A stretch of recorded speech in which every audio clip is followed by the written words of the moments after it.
Welcome to the Not Badger for the week ending May 21st, 2016. Here, thanks to our dedicated and loving slave pool, we have compiled a collection of funny, interesting, and hopefully useful clips from our most watched shows.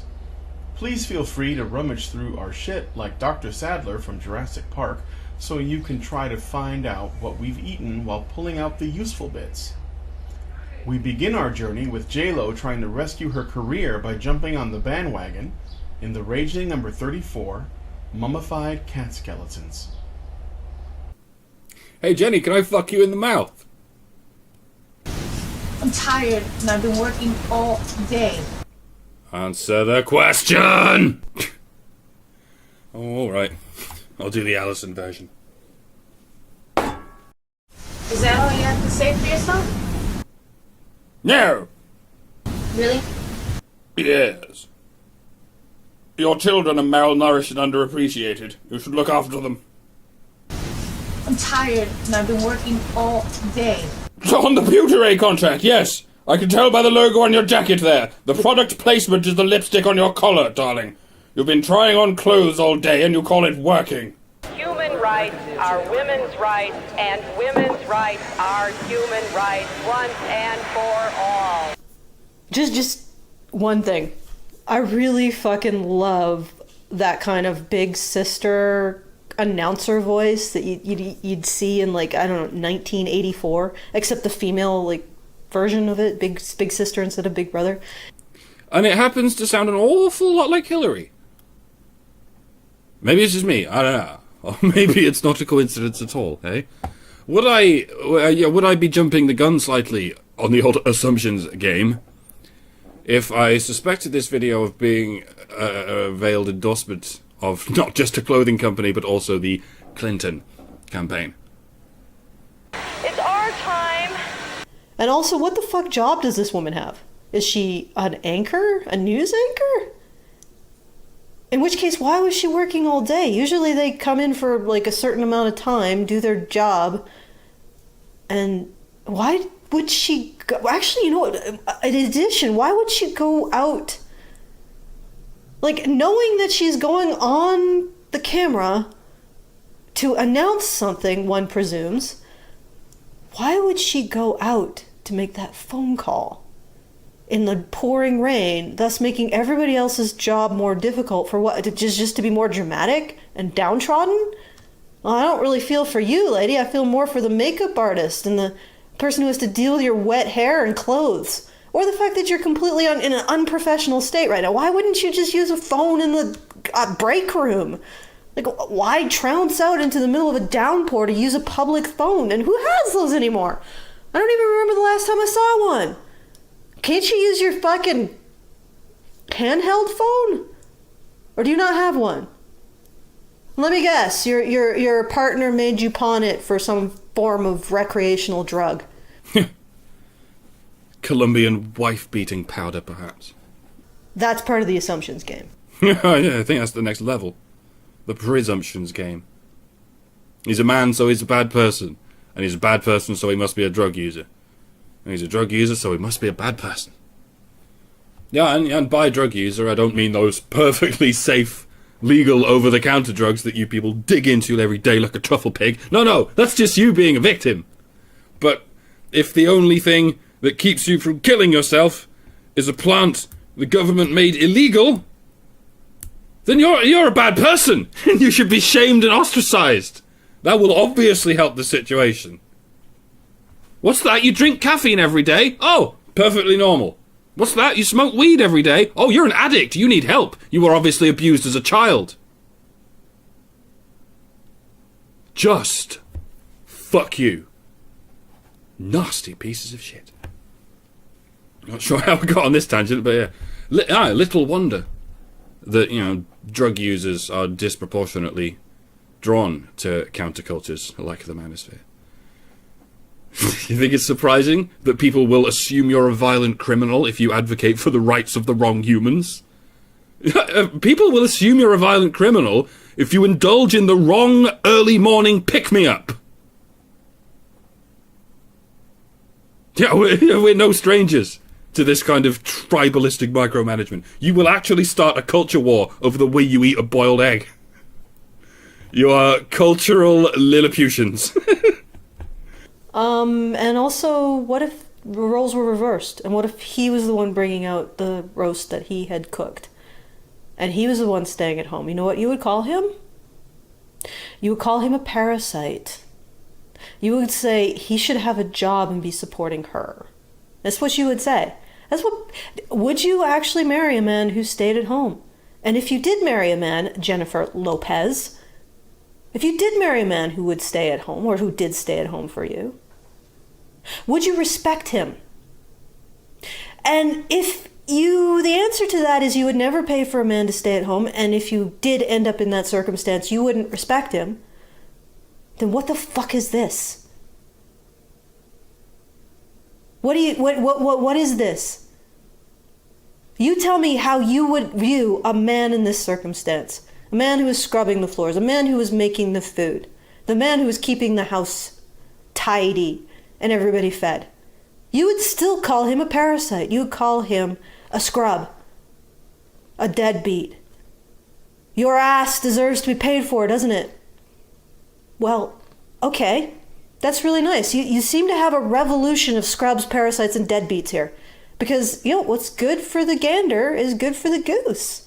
And if you would say that about a man, that if he was fulfilling the role that this woman is fulfilling, that he's a deadbeat, a scrub, and a parasite, so what you're saying is that the parasites of the world should unite because they haven't sucked enough blood from the working men of the world.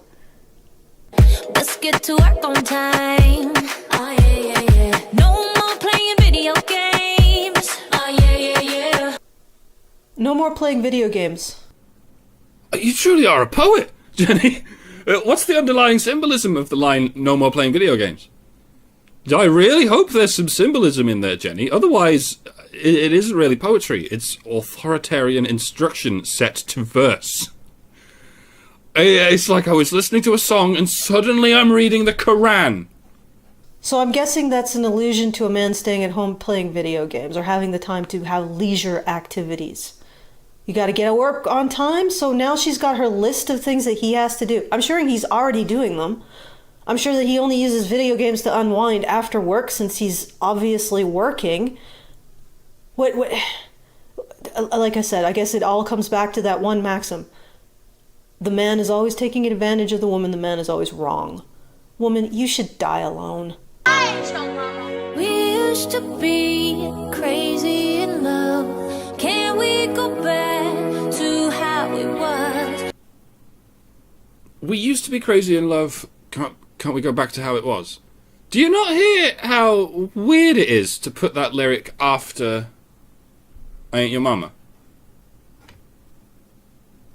Like, stop treating me like a family member. I'd rather be loved.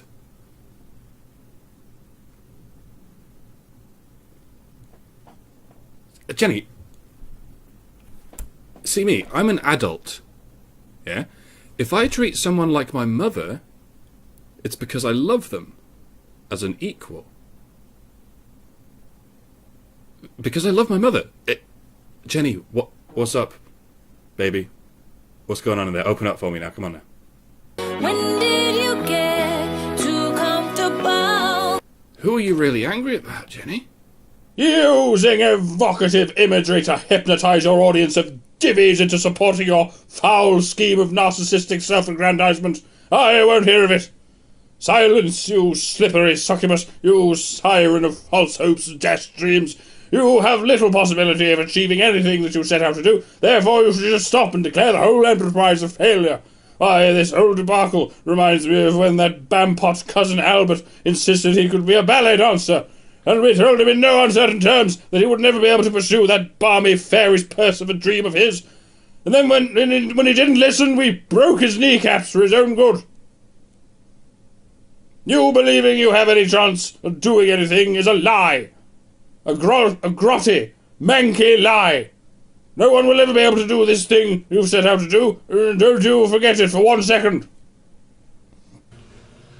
Are you done? Are you convinced you should abandon your feckless boondoggle? No, you haven't convinced me. Now, I realize you don't believe in me or in us or in Honey Badger Radio. You don't think it's possible for us to actually achieve our ultimate mission. So you think we're shysters or con artists or liars. And I can understand that, because sometimes the hardest thing is to know it's impossible and do it anyway. And I don't know. I don't know if it'll work. I don't know if we'll achieve what we set out to do. But I do know this. I don't quit. And because I don't quit, if I were betting on someone, I would bet on me. I would bet on not just me, I would bet on Mike, and I would bet on Karen, and Brian, and Hannah, and Anna. This race isn't going to be won by the fastest, or the strongest, or even the loudest. It's going to be won by those who don't quit. And bar none, these are the most stubborn human beings I've ever worked with on the planet. So they're not going to quit, and I'm not going to quit. I'm not going to quit because I know the only person who can make me quit is me. And maybe that's not enough to change anything. But not quitting is the only thing that could change everything. Now we move along to Rant Zerker number 57. Femsplaining, mansplaining, badgersplained. This one doesn't need explaining. Me. No. I'm sorry, go ahead. Can I finish my sentence? No, please. Let him go on. Ooh. Mansplaining begins with an interruption. Yeah, well, okay, here's the thing. Worse! It gets worse! I thought that was manterrupting. What's happening? I'm lost. Mansplaining often begins with an interruption, it says, okay? Now, and it starts with some woman next to Rand Paul. Some woman I don't recognize her, right? Next to Rand Paul. Maybe she's interviewing him. Maybe she's, arguing the counterpoint with him, on a news program or whatever, right? He's the one I recognize, Rand Paul. And I can almost guarantee you, right, when he's going shh to her, right? She's talking and he's going shh, shh. That here's the sequence of events. It went down like when Milo was on that second episode of The Big Questions, yeah, with Kate Smurthwaite. Yeah, for the roughly 12 seconds that he was on it and allowed to talk. Yeah, no, so he essentially allowed her 180 seconds of uninterrupted speaking, right? And then he was asked his opinion, and she could not go 10 seconds without interrupting him. And then he might have done something like Rand Paul did and go, shh, shh, it's my turn to speak. This might be the interviewer, this woman, right, who would have asked him, a presidential candidate, about, for the Republican Party, formerly anyway, might have asked him about his opinion or his position on something, and he's in the middle of explaining, and maybe she interrupted his explanation, at which point he's trying to finish his point, and he's like, shh, can you please allow me to finish, right? And this happens all the time. Women just don't see themselves doing it, right? They just don't. Except people like me who see how I just kind of interrupted you a little bit, Mike, and I'm really sorry about it. Oh, that's how it goes down here. If you don't interrupt, you don't speak. I learned that early on. Pretty much, right? And why? Because we're a bunch of women here for the most part, at least the regulars are mostly women. And so if you aren't willing to interrupt, you're never going to get a chance to talk, right? So even if it's your turn. So at least with me. Yeah. Yeah. Diversity, you do it in the casting of the film, not in the casting of the show. Ooh. Others say that mansplaining is being used to silence men. Yeah? Okay. No. They don't say that. They're making an observation about reality. You are using mansplaining to silence men. You're even using mansplaining to silence men when men are talking about themselves. Oh, I didn't actually have that thought. Well, shut up, you're mansplaining!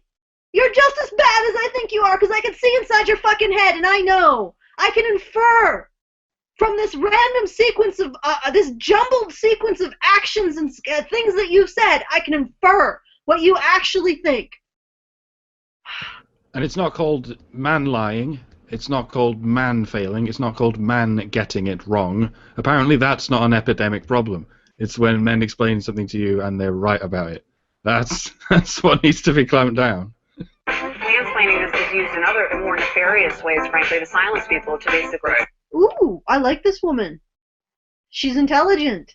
What the fuck do you need? Why do you need a specific word for interrupting based on gender? Or explaining something based on gender? Or being condescending based on gender. Yeah. Why do you need that? Why are you introducing all of these fucking words into the English language, feminists, that essentially tie the male gender or sex with something bad? And not even that, they just tie it with something neutral, and by tying it to men, it makes it bad. That is fucked the fuck up! Well, it doesn't make it bad, it makes it worse, right? Because it's always bad. But think about it, this is mansplaining, so it's man plus explaining. Explaining is neutral, usually, often positive. But once they introduce the word man to it, it suddenly becomes evil! And part of some sort of system of oppression. You people are fucking sick! How is it that they have such an enormous platform? It's like we're in the goddamn asylum. Like that guy with his house on the inside. Everywhere else is the asylum. The insane asylum. It's yeah. You know, I think that this is really the, like, you see this all the time too in discussions of like what happens when women enter these sort of highly formalized hierarchical structures that are necessary in these huge human systems like corporations or governments, right? Where they don't feel, it feels uninviting. They don't feel welcome, right? They don't feel, valued and all. Like, nobody does, okay? Nobody does, right? This is not about you and how the system is treating you like an impersonal, cog in the machine. No, it treats everybody like that. That's the only way it can treat anybody, right? And what they seem to think is that they can come into these huge, massive systems that are completely reliant on this sort of impersonal way of organizing themselves because, like that person on this floor of the building has no fucking clue who this person on that floor of the building is, nor does he care, right? Everybody just has to be their own cog and fill their spot in the machinery of the do their work, right? And nobody has time to fucking make you feel welcome or make you feel invited in. The mansplaining that's going on. Unbelievable. No respect for your coworkers. No. This is just an invitation to disrespect everyone around you. Well, if they're male. The mansplaining on the... I can't fucking believe this! Who the fuck votes this woman into power? Well, this is a different woman. This is the crazy thing. This is a different woman. Than the mansplaining I'm getting. It's a different fucking woman in a different freaking situation. And yeah, no, she's using it too, and it's just like, what? How mature are we? How mature are we that we are in a governmental fucking committee or whatever? We're in an appropriations committee or what have you, and we're throwing around terms like mansplaining, man-interrupting, like what? This actually reminds me. This reminds me of this one fucking female politician. She's been in politics in the U.S. for quite some time, right? And she was talking about how when she went in as a junior staff member or something to her boss, who was like the governor or some shit, right? She wanted a favor, right, from him. She wanted him to do something specifically for her, sponsor a bill or whatever. Like she wanted him to stick his neck out for something that she wanted in particular, right? And he said, "I hope you brought your knee pads." Actually, And that was according to her, totally sexist. Okay. Well, no, but Karen, it's actually worse than that. It's actually worse than that. No, wait. It's worse than that. He wasn't actually saying it of himself. He was saying I think it was some sort of bipartisan thing she wanted passed. Yeah. Well, so but he was saying she was going to have to do some strenuous deep throating to get anybody to agree with it. yeah, but I mean, like, what on earth makes her think that he would not have said that to a man in her position, right? I mean, like, this is the kind of commentary that goes on all the time between, you know, my boyfriend and his bosses and his male co-workers and stuff. They're always talking about, you know, oh yeah, Chris is great, you know, he sucks a little too much dick, you know, in the head office, but, you know, yeah, that's how they talk, right? So maybe he was just treating her the way he would treat any male staffer. Of course, that is well. What's the difference between saying that and mansplaining? Well, the contempt would be the difference. Mansplaining creates a hierarchy with this woman on top, and I don't think if she was in my government, she is a cog to serve me. She doesn't have the authority to create hierarchies other than the one created by the voters. Really hard.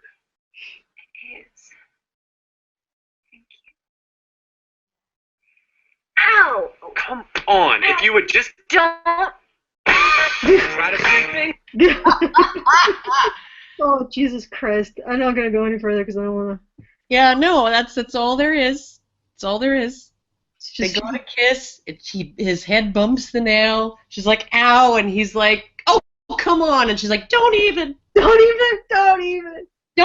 You just always try to solve my problems, and you never just listen. Yeah. Well, okay, but that's a sort of a cute version of this. I think the mansplaining is when this becomes totally virulent. Well, I mean, but she's essentially spending the entire time accusing him of mansplaining and not listening to her lived experience, right? And he's just like, what the fuck? You have a nail in your head. Let's get that thing out of there. Let's spend some time objectifying fictional women with Ermagerd Nerdcast number 74, Tit Windows and Boob Socks. This is like the response of a deeply conservative person. Those eyes are the eyes of a deeply conservative person being presented with someone who bucks the gender norm. Those are the eyes. Yeah. Those are the eyes of a Southern Baptist looking at a drag queen. You see it? Do you see it? Those are those eyes. The blue ones, then the bottom, the screen. Yeah, where she's drawing herself. Yeah. Yes. And those are the eyes of like a blue-haired lady, you know, like in a fundamentalist church, looking at the gays. Oh my God! It's not. gotta cure them. Yeah. I pray for you tonight. I pray for you tonight. Yes. I'm gonna pray for you tonight, gay Okay, man. I'll get off my soapbox. No, that's fine. The thing about the Men in Comics panel, she's trying to make the assertion that being the idea that there would be a Men in Comics panel in existence is absurd because there's no need for men to talk about their experiences as being men in comics for them as a gender. And then she has this like bearded, you know, kind of dude bro-y hipster guy saying it would just be nice to get some recognition. The fact is, men in comics, as the same as men in most other spaces, most other places, are not given recognition based on the fact that they are men. Nobody gives recognition to men just because penis. They only do it because they're good at what they do. How far do you think they would get before feminists would be screaming about male entitlement? And yet, the very basic premise of this goddamn comic that Kate Leith, the basic premise that she doesn't even question, is the idea that somebody should be serving her empowerment. And get this, Kate, the whole concept that you look for empowerment in other people's actions is so fucked up. Your brain is scrambled. You can't look for empowerment in other people's actions. By definition, empowerment is something you do for yourself. Mm-hmm.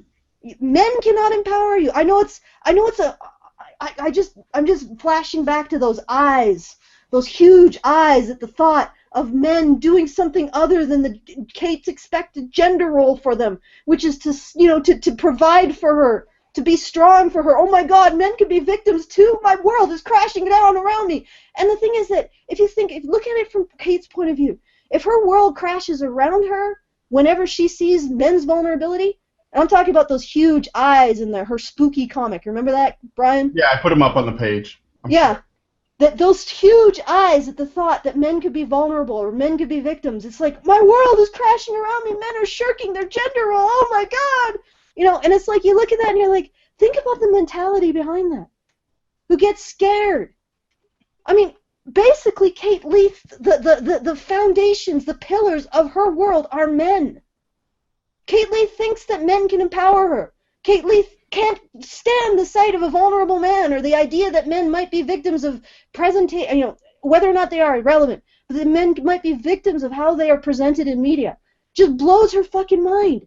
Because Kate Leith is so convinced of her weakness and inferiority as a woman, she cannot conceive of her own actions empowering her. Men must do it. Obviously, the people involved who drew this do not know how difficult that position is to maintain. Mm-hmm. For not necessarily for him, but for her. Like it is, like I've had to get into that. It's not very sexy when you're doing it as a martial arts exercise. But what you do is you have a partner. You have to get up on them like that, basically get them in guard, and then you go backwards and back up.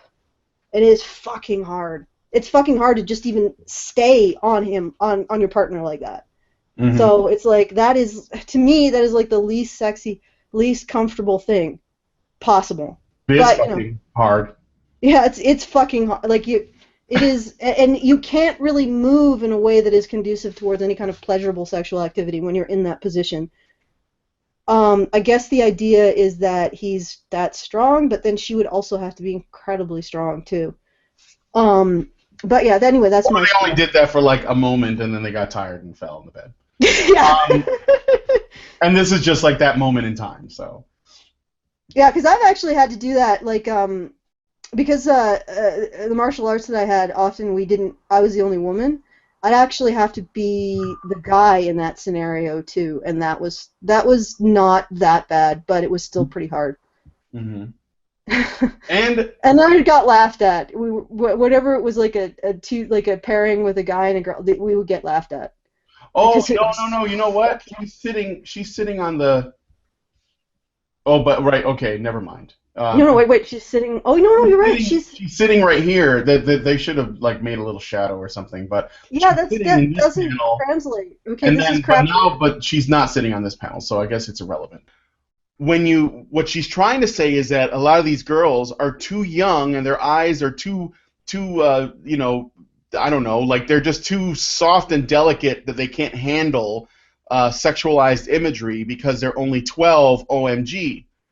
But the thing is that boys are reading these comics too, and they're not really affected by it. Again, this is going back to that media affects children, specifically, boys in a negative way because it makes them into terrible people somehow, and girls in a negative way because it makes them into hopeless, weak, spineless creatures that can't stand to, like, essentially they're going to read this and they're going to become anorexic and they're going to start, vomiting up their food because they want to look like that and, all that shit. Most, the best treatment for eating disorders is often therapy for depression, because it's more self-medicating, because you actually get sort of a physical high when you starve yourself or when you vomit. Mm-hmm. So it's like they really should stop appropriating mental health issues for their bullshit, feminists. Like, just stop that, because you're making it worse. If a girl is prone to behave, like basically exhibit bulimic or anorexic behavior, it's not because she read a comic book. In the same way that a boy is not going to shoot up a school because he plays Doom. All right, girls need heroes, not just sparkly princesses and trembling vampire devotees, but powerful and likable heroes. I got my confidence back when I got into comics through those slice-of-life stories and adventuresses like Selena Kyle and Barbara Gordon. This was 2 years ago. Comics got me through a breakup, my parents' divorce, job loss, and more. I found within these fictional worlds characters that were more than costumes. I got the confidence to start drawing and found a whole world of other female artists online to learn from and share with. Comics became my whole life. They mean so much to me now and to so many others. Wow, that's gotta be... Congratulations. You found your niche. Yeah. What the fuck? Why don't you just enjoy your niche? That's got to be an incredible amount of pressure as a comic artist to know that like what you make, literally like other people's lives hang in the balance as to how you represent characters. I don't know that I can deal with that kind of pressure as a comic artist myself, knowing that if I draw a female character the wrong way, in the wrong pose, or in the wrong costume, they're gonna go cut themselves because I've done that wrong. That's scary. That's an incredible amount of power. I don't know that I can use it responsibly. That guy is also modeling a masculinity that is unobtainable for 99% of all men. Like, completely unobtainable. And she doesn't, like, literally, this is her lens in the world. Boys can't be victims, girls can. Therefore, girls must be accommodated. Well, maybe you should reconsider your teaching people and promoting the idea of seeing the world that way, of that very strict gender-segregated role of man strong, woman victim. Maybe that's what we need to challenge. Kate, is your brain. Yeah. You know, it's funny, like girls like Kate here, when they see women in their drawn in comics, of course, we know that men and women in comics are usually drawn with idealized body types. This is just the way that we've always done it, and it's mainly because when people read comics, they're looking to escape, and they want to see stuff that's idealized. I mean, much in the same way when they go see films, everyone is pretty or handsome. And that's not really supposed to the intention. I don't believe the intended effect is to essentially stab someone right in the esteem and destroy them. For whatever reason, most people it doesn't affect at all. They're just like, well, I just want to see, if I'm going to watch TV or film, I want to see attractive people. When going back to what you were talking about with regards to Superman, if we're gonna, let's just for the sake of argument say that Superman is for boys and Wonder Woman is for girls, even though that's not really true. When boys look at Superman, why is it that they don't feel, like their ego is being damaged or their self-esteem is being wrecked because Superman has a six-pack and large pecs and he's well built and he's also, strong morally, and he always does the right thing, and he doesn't lie, and all this other stuff. I mean, he has superpowers, etc. This because doesn't it's a power impact boys. Fantasy. He is they would say he's a power fantasy. It is different. It's different than the beauty fantasy because beauty isn't power, and power, the expectation that men be powerful isn't an onerous expectation. No. That's the way they would argue. Well, even when they say that there's a power it's a power fantasy. Yeah. So what? It also represents a power ideal that, like I said, 99%. No, actually, Superman. What am I saying? 100% of men are never going to be Superman. No. So even then, that's an unrealistic ideal that Superman represents that no man can achieve. So it doesn't matter if it's a power fantasy. It's even more unrealistic than Harley Quinn. Absolutely. It is beauty ideal. It's even more unrealistic. So that doesn't even make sense. All right. Well, anyway, the last two panels on her spooky Halloween horror what ifs is Gamergate continues well into 2016, and she's like, seriously, it just goes on forever and ever. Well, I have news for you, Kate. It is still going on. The Twitter may have removed the hashtag or shadow banned it or whatever, and the people are trying to silence Gamergate from talking and organizing and exposing shit. But I found this comic through a Gamergate Facebook page. They're still around, and you can hide them under rocks. You can sweep under the rug the existence of Gamergate, but it's still there, and we're still very much aware of it. And so you're going to have to deal with it at some point. This is not an attitude that's going to go away just because you don't like it and you think that it should not exist, and you block people and you remove them from your social media. That's actually not going to solve the problem. You're going to have to confront it. Can we not hold you to a standard of courage and toughness, Kate? Leith? I think we should. We need to start holding women to that standard. And these are the women who are being used as, you know what Kate needs? She needs to have the same testosterone level as a woman 150 years ago would, because I don't think they whine as much as this. No. They would whine as much as it. They probably had 70% more test. That's what's interesting, is that we had, apparently 50 years ago, everyone had 70% more testosterone, including women. So 50 years ago, women had probably more testosterone than men have today. And this is the society we get because of these estrogen mimics. And I know it's the bio-truth, but whatever. I'm just rolling it out there as a possibility. Everybody has turned into a woman. Mm-hmm. Even like, and not even women. I don't even want to use the word woman because that would have applied to women 50 years ago.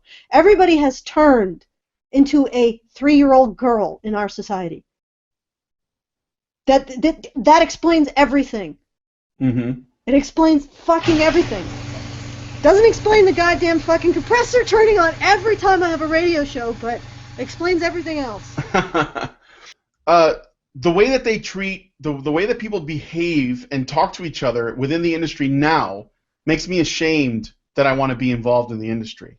Because people are acting like children, and they're throwing tantrums, and they're insulting each other, and, I think that mostly it goes in one direction, but, because Frank Cho, he's just making the artwork, and yeah, he stands up for himself, but he's not throwing a tantrum, he's not being a bitch. But the people who are being a bitch to him, they're just, I'm ashamed, because it's something that I want to do, and I like I like the legacy of it. I like, the idea of making comics myself. It's something that I have an interest in, but I haven't bought a book in a long time because I don't know that I want to support anyone. I mean, I don't like the direction it's going in. I think that people have really gone off the rails, and I think the wrong people are being pandered to. I'm sorry, but I'm not saying that Kate Leth shouldn't be able to make books. I'm just saying that she needs to. We don't need to pander to her. We don't even need to like her. Yeah, she has her niche. She should just make books in her niche. That's it. Stop the inter-niche warfare, Kate Leth. Is there Goo or Tate? Yeah, find me a comic issue where I do that. Well, but wait, go back, because I want to see the original. Because actually, technically, I think she's exaggerating the costume to get this effect. If we go back, go up. Oh, yeah. Yeah. Okay, admittedly that piece of fabric between the tit windows looks like it's straining to breaking, but it's not actually a flap. It's a single, like those tit windows are connected. Yeah. So it's not going to do that. Miss Kate Beaton is not going to. That's not going to happen. At least not the way you've drawn it. Well, when I used to read Cloak and Dagger, the costume was more like this, where it was just like open. Mm-hmm. But this part was higher up. I don't know if Kate here doesn't maybe she it was higher up so that this wouldn't happen. Well, first of all, it's comics. It's not going to happen unless the artist decides to draw it happening. Well, second of all, the outfit is basically painted on. So what you're seeing is basically a woman in body paint with maybe something over her nipples underneath the body paint. And you're seeing men in body paint with maybe some sort of cup over their penis, so you can't see every single vein in body paint. That's basically what they're doing in comics. Is they're just putting body paint, lycra body paint, on their characters. So it's not going to go anywhere because it's painted on anyway. It's escapism. Well, she does. Yeah, it's crazy that we would want to do that. But normally, I'll go to this third one here. this is not really a good example of where this sits. Like, normally the hilt is higher up. It's like right on top. So that's not going to happen, at least the way that they used to draw it. I mean, they may have lowered it. Who cares? I don't care, but I'm just saying. They've also made it more likely that it's not going to. Yeah, they also made it more likely that won't happen because she's actually got more skin covered up now. Okay, so you just have to have strong, sexy women. Tit windows, of course there's a tit windows. It's comics. You have tit windows. I mean, who are you? What are you? New? Who did you think these comics are for? Anyway, we're pleased to announce a new TV toy and lunchbox line for Cloak and Dagger. We think Dagger is an excellent, strong role model for girls, blah, blah, blah. You know what, Kate Beaton? The world does not have to conform to your aesthetic preferences. Period. You are a fucking... you are a fascist. You are a bunch of fascist moral thugs, and you try to hide about behind being cute. But I'm glad Marvel said no dice. I'm glad they said, yeah, no, screw you. Because you don't have the right. Why can't men have their own fiction? What the hell is wrong with that appeals to them? Every woman that appears in media is for women first, apparently. The classic romantic novel cover with a woman with all of her breasts on display and also you can see her tits sort of through her dress. Come on. Mm-hmm. Why are you demanding a higher level of prudery for men's fantasies than women's? I don't know. Every time I say this, people jump down my throat to say I hate sexy art. I don't. I'm a massive fan of adult comics, but you want to moralize about something that's just an aesthetic thing. Like, yeah, they draw their women like they have body paint rather than spandex. Big fucking deal. That is an aesthetic choice. It's not a moral choice, and you're making it into a moral choice, and that's what people are pissed off at. Mm-hmm. If I can tell at first glance... that you've spent more time drawing a heroine's boobs than her fists. I know exactly where your priorities lie. Now, excuse me, I gotta go piss myself in the freaking closet while you guys deal with them. Seriously, Kate, you are the cowardly asshole. That's what you are. Who whines and expects other people to save her. That's your trope. Dicks and tits are not the same, Kate. And for someone who has gone through, apparently, is a little bit gay, and has had both dick and tits, you probably would know the difference. But this isn't about equality for you. This is about standing on the moral high ground, shaming everybody else, and thinking that you've made an argument when you have not. Because if Marvel made comics like this, they wouldn't be for 13-year-olds. In the same way that if they basically had fucking zoom-ins on girls in panties with clam shots, that would also not be for 13-year-olds. Girls who are 13 can handle looking at tits. Can you? All right. Anyway, I mean, maybe I just have higher standards of like women's ability to look at other women and not be, not clutch their pearls. Mic drop. Kay, I definitely can't top this, so I'm actually done now. In closing, either draw Superman with massive wang or cut out boob socking. Thanks. Fuck you, Kate.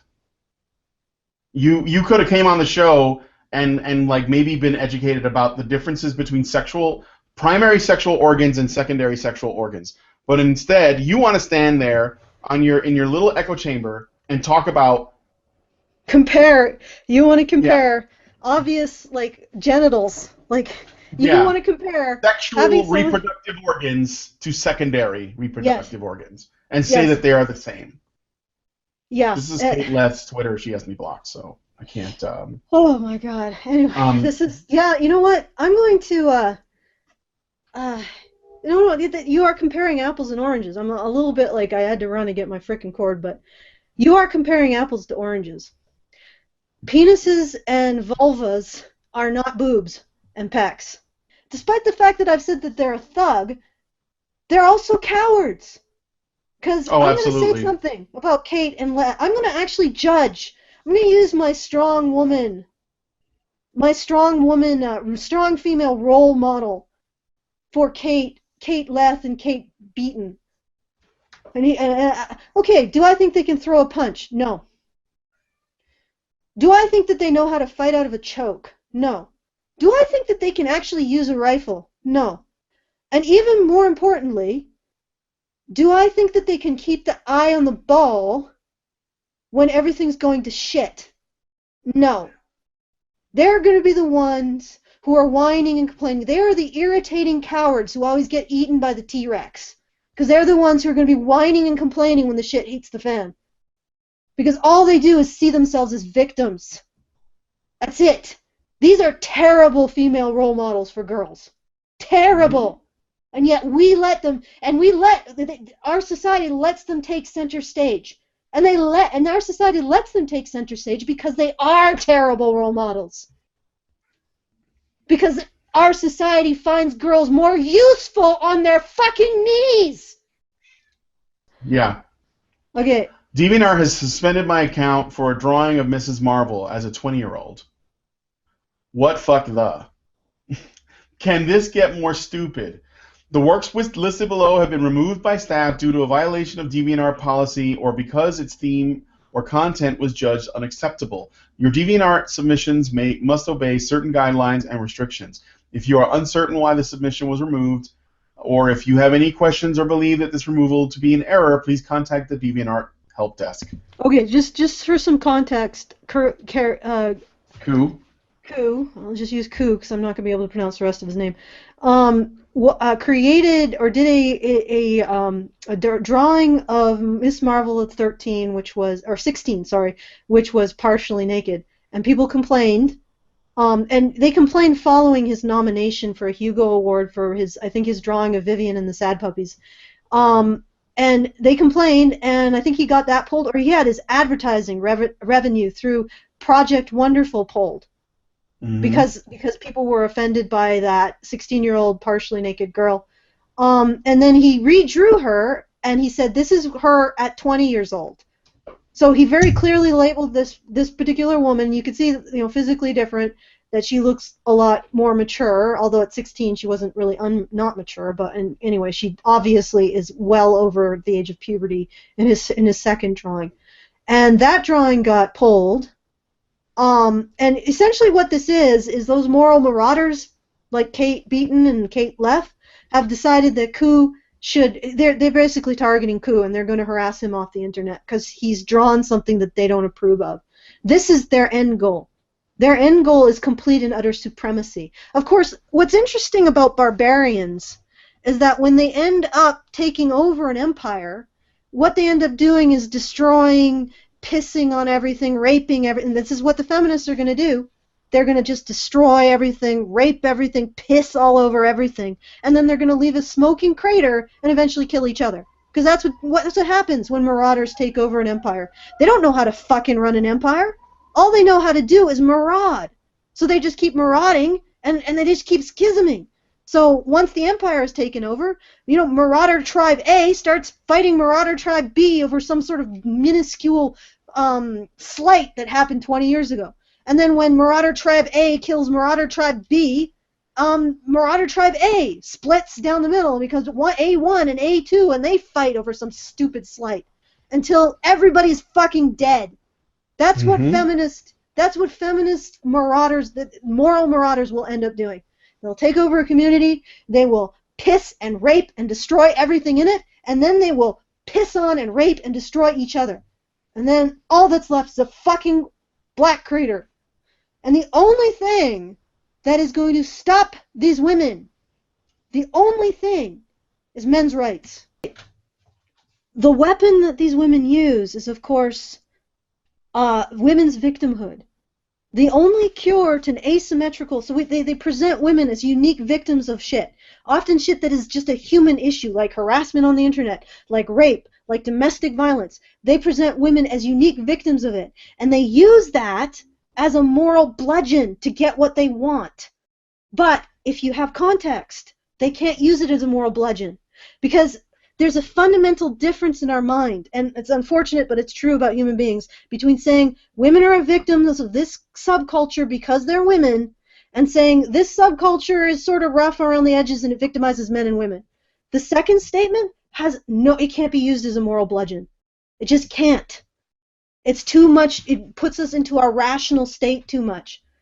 You have to strip male victimhood from an issue in order to use it as a moral bludgeon, as a moral weapon, in order to exert your will on a group.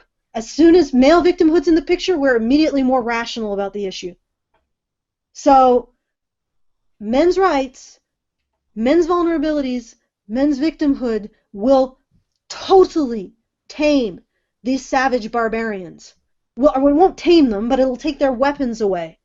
Because if they're faced with a community that's, when they're coming in with their huge fucking broad axes and they're frothing at the mouth like berserkers, oh, the women misogyny, and you're looking at them and they're like fucking terrifying, and you say, but what about the men? You're actually taking their weapons away, which is why they're so horrified by it. They want to mock it and make it seem ridiculous to do it, because you are taking their weapon away. They will no longer, you are cutting their moral marauding off at the knees. Gone are their axes. They're gone. And they have to actually bring reason to the table. They have to actually, they don't have that power anymore. That's why they hate, that's why they made the phrase, what about the men's? Because it's like saying what about the men's is like shaming peasants for touching a sword. Of course the marauders are going to shame peasants for touching a sword, because that's the way you fight back. And that these women, and women and men are no different than thugs and pirates and barbarians. They're no different. They are fucking Genghis Khan and the Gauls and fucking Vikings without any honor. That's what they are. They're raiders and pirates and thieves and berserkers and mercenaries. That's what they are.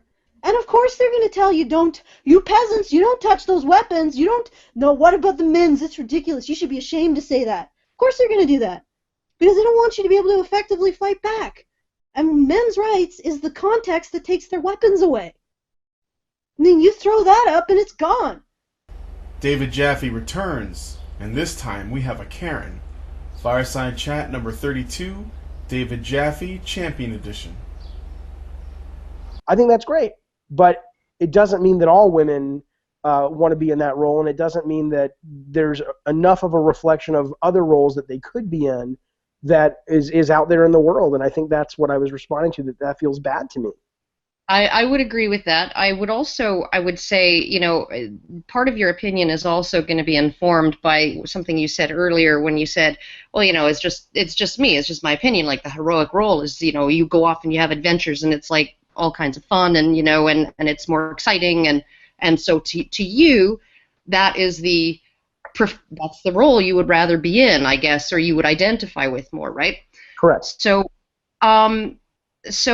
when you look at these women who may have chosen this role, but you feel like, okay, maybe they're stuck in the role, right?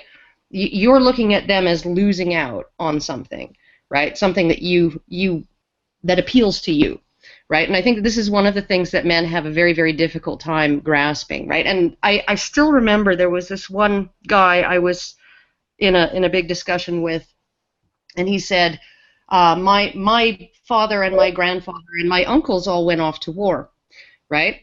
Korea, World War II, and the whole bit, and all of them, without exception, said that it was harder on their wives than it was on them. Well, yeah, because when, like, that they are imagining, their wives at home waiting and suffering and all of these things, right?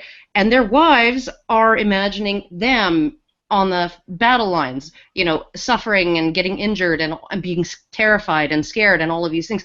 And they're not necessarily able to really put themselves into the other shoe, right? Into the other's shoes. They just assume, right? So the women assume their men have it worse, because probably they do. They're in a freaking foxhole, right? Getting shelled.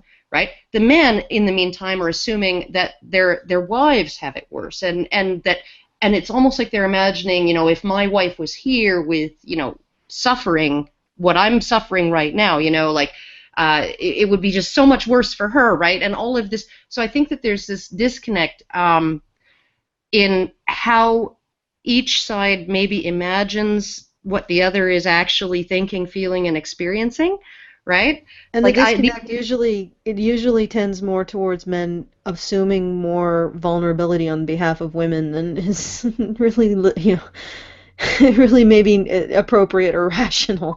Men worrying about whether, like you worried about whether these women were stuck in this role, with not really wanting to be there. And I think that more men are more likely to have that thought about women than women are to have that thought about men. Okay. I think Jaffe's going to speak up. Go ahead. Well, no, I hear all that, and I think that does make a great deal of sense in regards to, there is just sort of a knee-jerk assumption, at least on my part, that it's like, that would be a better role to be in, but I understand that it isn't necessarily. But just so we're clear, I never suggested that the women in this photo didn't want to be there.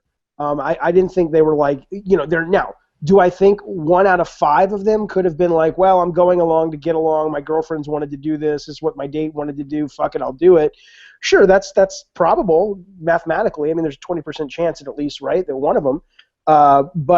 But it wasn't so much the women in this picture. It was the fact that it's so pervasive that you'd have to think that, let me ask you this based on what you're saying. Are you suggesting that I think it's correct to say, and I think you are saying that the reason the idea is so pervasive is because there is a part of that pervasiveness that exists because it's simply true, right? That is what the individual sexes sort of prefer. Is that at least partially true? That is why it's such a prevalent concept?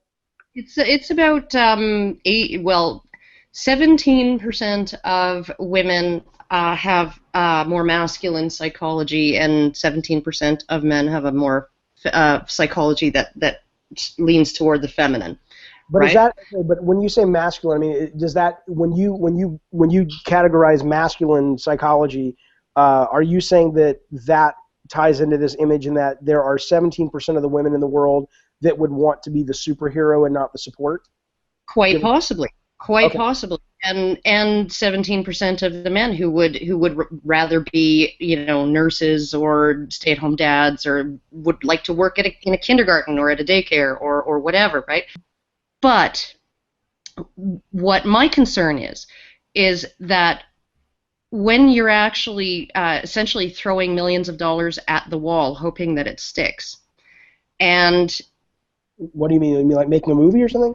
No. What she's talking about is a lot of government money trying to recruit women into engineering, okay. Right? And they just won't do it because in a place like Sweden, both men and women have much more freedom economically, right, and socially to choose whatever career they want. And once all of those external pressures, particularly economic pressures, are removed, right, all that's left to express is essentially just who they are inside. These are the most egalitarian countries, Norway, Sweden, Denmark, right? And they have broader gaps, greater segregation in choice of vocation between men and women than they do in lots of other countries that are much, developing countries and stuff like that, right? So you have to ask yourself, right, if all of these pressures are removed and people are really actually just doing what makes them happy, right? Is it a problem that needs to be fixed? Now, does that mean that we should not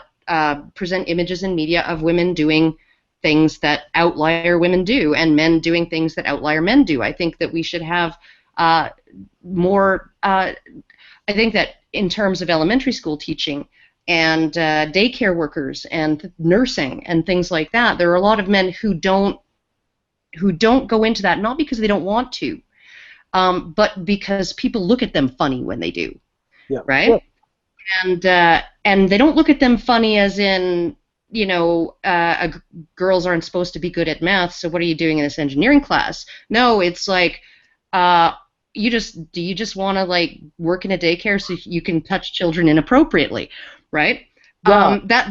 Those are the looks that they're getting. When we had, I mean, look, I'm guilty. I mean, I don't actually believe that's the case, but when we had our daughters in daycare when they were really, really young, there was one guy there And I like to consider myself a very open-minded person and all that, but I'll be damned if it didn't go through my head. It's like, why is there this one guy here? And he ended up being a great teacher, and I'd never really practically assumed he would be anything but that. But did I have that conditioning knee-jerk response of, that's weird, I don't know if I want my little girls hanging around this daycare where there's this only one guy teacher. What's that about? And I mean, I admit it. It was, I don't like that that's what went through my head, but it was. Well, that's a pervasive stereotype too, is that men are simply more of a threat in every single way than women are, right? So more likely to be violent, more likely to be sexual predators, more likely to do all kinds of nasty things, more likely to be criminals, just in general, more likely to steal from you. Yeah. And the funny thing is, real quick, is if the stigma around daycare and teaching for men with really young children wasn't there, there'd probably be a lot more men, and you may not have had that reaction. Because I think it's possible that one of the reasons why you had the reaction was because there was only one man, and that sort of stood out as being a bit odd, I think that where the bulk of the response comes from goes back to what Allison said. It's just the use of the word sexist. The word sexist has basically meant something as accusatory as the word misogynist. These things have just been interchangeable.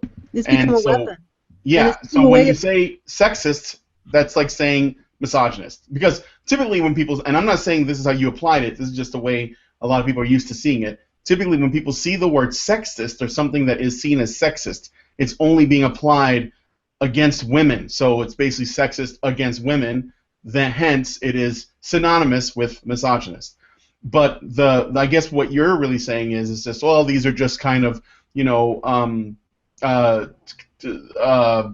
typical gender roles or, sort of traditional behaviors in men and women. So I think that's where, and if you were putting it in that way, people probably wouldn't have responded.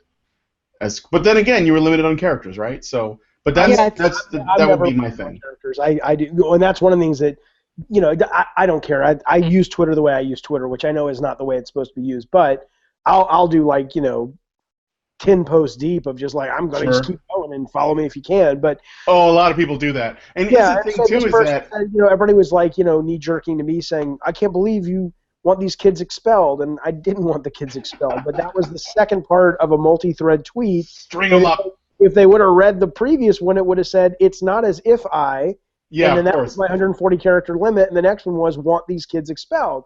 But, I don't blame the people for not being aware of that, but I mean, it's just come on, at least don't, you may dislike what I have to say and the way my brain works and how I think, but that's painting me, and just with a top hat and a curly mustache at the end. It's just we're not just pure evil, right? And that's actually interesting that you pointed out, because a lot of times the people that are responding are used to being characterized in the same way for things that they wouldn't even think of in that way.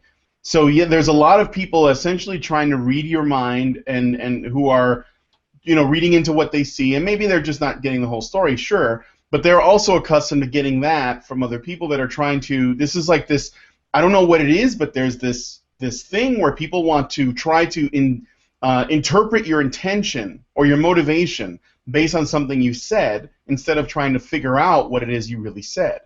And when they do try to interpret it, they always go to the worst possible, most damning, most negative way they can interpret it, because that's actually I just want to say that's a tool of postmodern philosophy. Actually, it's called problematization, and so it's essentially we've legitimated the ad hominem fallacy as a tool, genuine legitimate tool of discourse in our universities. So that's so some of them will be doing it just because it's a knee jerk, and some of them will be doing it because that's what they are taught in school.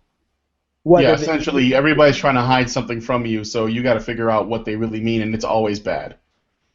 Yeah, that's unfortunate, and that's what I meant when I said I felt sad, because it's just it's kind of like watching an episode of Jerry Springer. It's just end of the day, it's my God, there's just a great deal of just hatred. Hatred's probably too strong of a word, but just anger out there that people are so quick and so willing, myself included sometimes, that it does make me wonder, where does that, I hear you guys talking about such, well thought out, well researched, views on the sexes. I would love to hear a similar, discourse on sort of that aspect of it. It's like, why are we so quick? Is it fundamentally based on fear or a lack of something that we feel it's just a lack of resources, or I don't know what it is, but this whole event has absolutely brought that front and center to me, and it's disturbing. I'm not going to get into a massive lecture on this. I promise, Allison. It is a function of tribalism, right? And tribalism is sort of what is it's a yet another sort of psychological thing that we are born with, and it's not about. It can be about race. It can be about ethnicity. It can be about nationality. It can be about political leaning. It can be about the Canucks versus and the Oilers. We hate each other just because we do, and and soccer hooligans and things like that, right? So that is actually something that it's not going to go away, especially in a highly polarized discourse, public discourse. You essentially have two groups that at least one of them is they're all gathered around a sacred object, right? And the sacred object is gender equality, right? And it's not gender equality in some sort of abstract, objective sense. It's gender equality in as feminists have sort of defined how the world works, on that bedrock of, feminists have described how the world works. Society's misogynistic. Okay, can I just get in here really quick, Karen? This is really quick. Okay, with a lot of feminists, I'm not going to say all, a lot, you have to wonder if the desire is really for equality or the feeling of victimhood because because women haven't attained equality, or they think women haven't attained equality, or there's more equality to attain. So that's my question, really. Is it about the victimhood, or is it about the equality? Well, whatever it is, it doesn't matter what the sacred object is when it comes to this particular dynamic, right? Is that they have centered themselves around this sacred object, and that can be a god or patriotism or a solution. Or whatever. Yeah, and so anybody who threatens that at all, right, is going to get all kinds of nastiness, right? And the people who were responding to your comment have been on the receiving end of that nastiness, right? Or they've seen others be on the receiving end of it, and they are standing outside of that circle of that group of people around that sacred object, and they're not seeing it as sacred. They're not seeing it as valid. And so when they get attacked, right, and then they see somebody sort of using the religious language, right? If I were to break out into some kind of Catholic catechism or something like that right now, you would think, oh, she's a Catholic, and if you hated Catholics, or if Catholics had attacked you vigorously, you'd be like, oh, she's definitely my enemy, right? And so you have these sort of, and because it's such a polarizing issue, you have these two tribes, and the one tribe is very, very, very ideologically pure, right? Ideologically homogenous, right? Like they believe, and they have their little disagreements, but the one thing they can all agree on is that women are oppressed, right? Okay, that they can agree on, and that society is patriarchal and it's male dominated, and therefore women need to be brought up to men's level in every area, and men are not discriminated against. Well, maybe but they don't suffer sexism and all of these things, right? Okay, so you have that group that's very, very homogenous. You have this other group that's extremely diverse, right? They just know that they don't like those guys, and here you came out sounding like those guys, and you were using words that have been used to get, Nobel laureates fired from their positions at, University College London, right? And have, driven a guy who landed a fucking space probe on a comet to tears on TV because he wore the wrong shirt that day. And some of these women took offense. Some of these people in this group took offense. And so they're looking at all of that's going on. And they were essentially, they saw you, and you seemed to be wearing the uniform of this particular army. And they were like, attack! Yeah, right? Yeah. But so the tribalism, you're saying, well, there's not much we can do about that, because you're saying fundamentally speaking, it's just a lizard brain part of just sort of survival that one day will get evolved out of, or? We're not going to get evolved out of it. Tribalism is also the reason why we don't keep eating red berries after the first red berry made us sick, right? This one might be different, right? I shouldn't be prejudiced against red berries just because the first 10 made me really sick. I should just keep eating them. Let's talk about the Klan. Okay, all right. Okay, yes, finally, let's talk about the Klan. Allison, let's talk about the Klan, and let's talk about children having sex, and apparently me wanting to see it. Okay. These were the two things that drove me bonkers and batshit crazy in all this. Can you set it up for us? Because there might be people who didn't see those two things. Of course, yes. Sorry.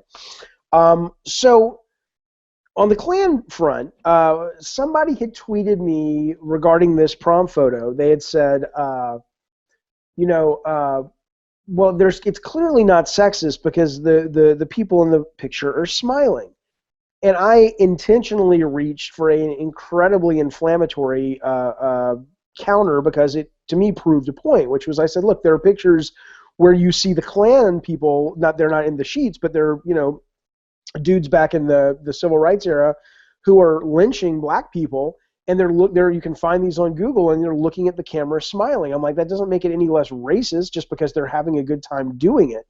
And people thought I was equating what I thought was negative in the prom photo being as negative as lynching people and killing people, let alone killing people via racism. And I was just like, okay, was that the world's best analogy? I don't know, but it certainly was. To have people say to me that I was making the connection, that drove me batshit, because I was like, really? I mean, again, it goes back to the top hat and the curly mustache. It's like, who would say such a thing?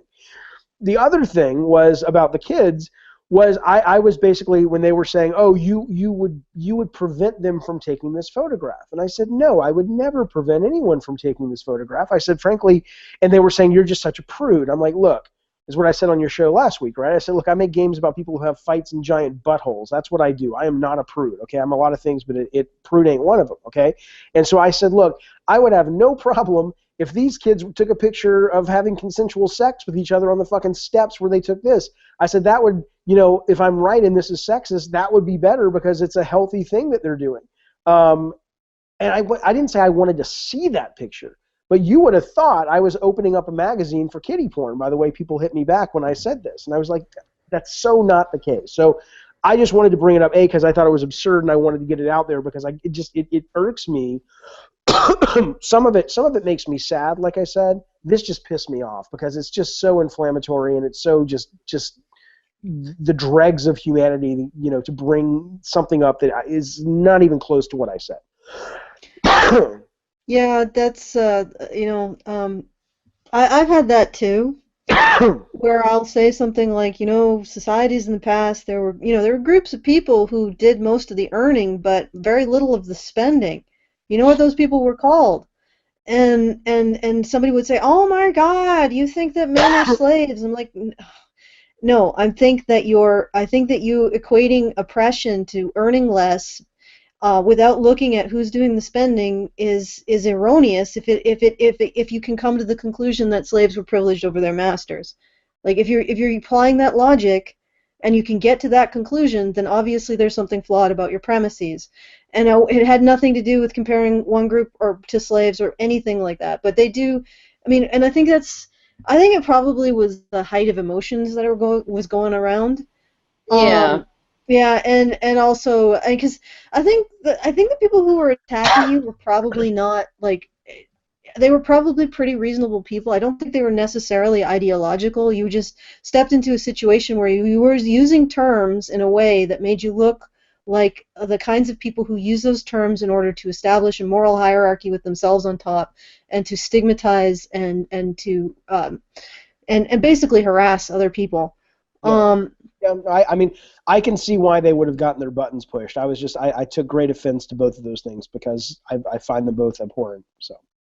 Yeah, and as well you should. I mean, it is a really messed up thing to be accused of. But those kids are in the prom. The prom in the U.S. Don't you go to it when you're about to graduate or something? Yeah. Okay. Yeah, so they're probably 17 or maybe. Yeah, they're pretty close to legal. And I know that. Well, for Canada. They're probably legal in most states in the U.S. And, and prom night is one of those nights where, you get the limousine, you go to the freaking dance, and then maybe you go and get a hotel room and have sex afterwards or whatever. Brenda fucked Dylan the night of the prom. That's where I got it from. So 90210? Of course. Oh, okay. No, but I mean, but again, whether they look, that's why I made it very clear even before I was having to sort of explain it to people.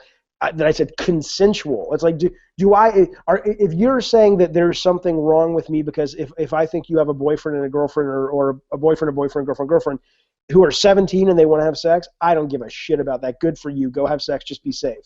If it really matters to you that I'm some kind of weird psycho because I missed a date by a week when it would have been okay with you, but a week prior, oh my God, they were 17 and 11 months and not 18. Well, you know what? Sorry. But yeah, I have no issues with 17-year-olds having consensual sex with each other. Well, that's good because I lost my virginity at 15, so there you go. 15 is a little different. I'm judging you now from here. Are you? Are you really? Oh, no, God, how hard are you judging me? Not that hard. I really am joking. I think You're probably imagining it, aren't you? Aren't you, you disgusting pervert? Well, let me tell you, here's the problem is I don't know who's talking. I know it's not the dog, and neither one of you guys, I don't know who's saying that, so I can't really imagine.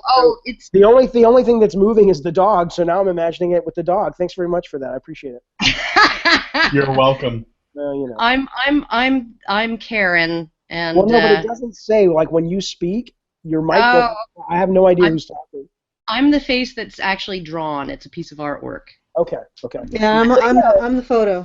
I mean, yeah. So if people took issue with the fact that I was talking about high school kids having sex, or in your case, Allison, junior high kids having sex, that's a different discussion. I mean, I definitely think there's a point where if a kid's too young and they have sex, it's probably problematic and damaging to that kid's psyche. But I don't think once you get to a certain age, that's definitely below the age of consent legally, I don't think it's a problem, and certainly problem.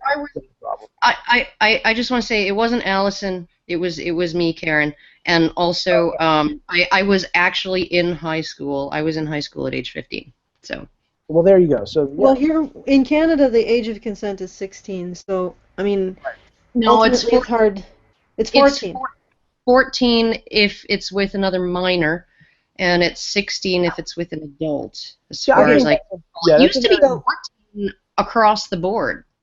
So it's basically, we're coming from a situation where 16 is considered to be like I said, the age of consent. So the idea that those kids would be having, it's not really that big a deal, I guess, here. It's not anywhere. Anybody who acts surprised that 17-year-olds are having sex needs to pull their fucking head out of the sand.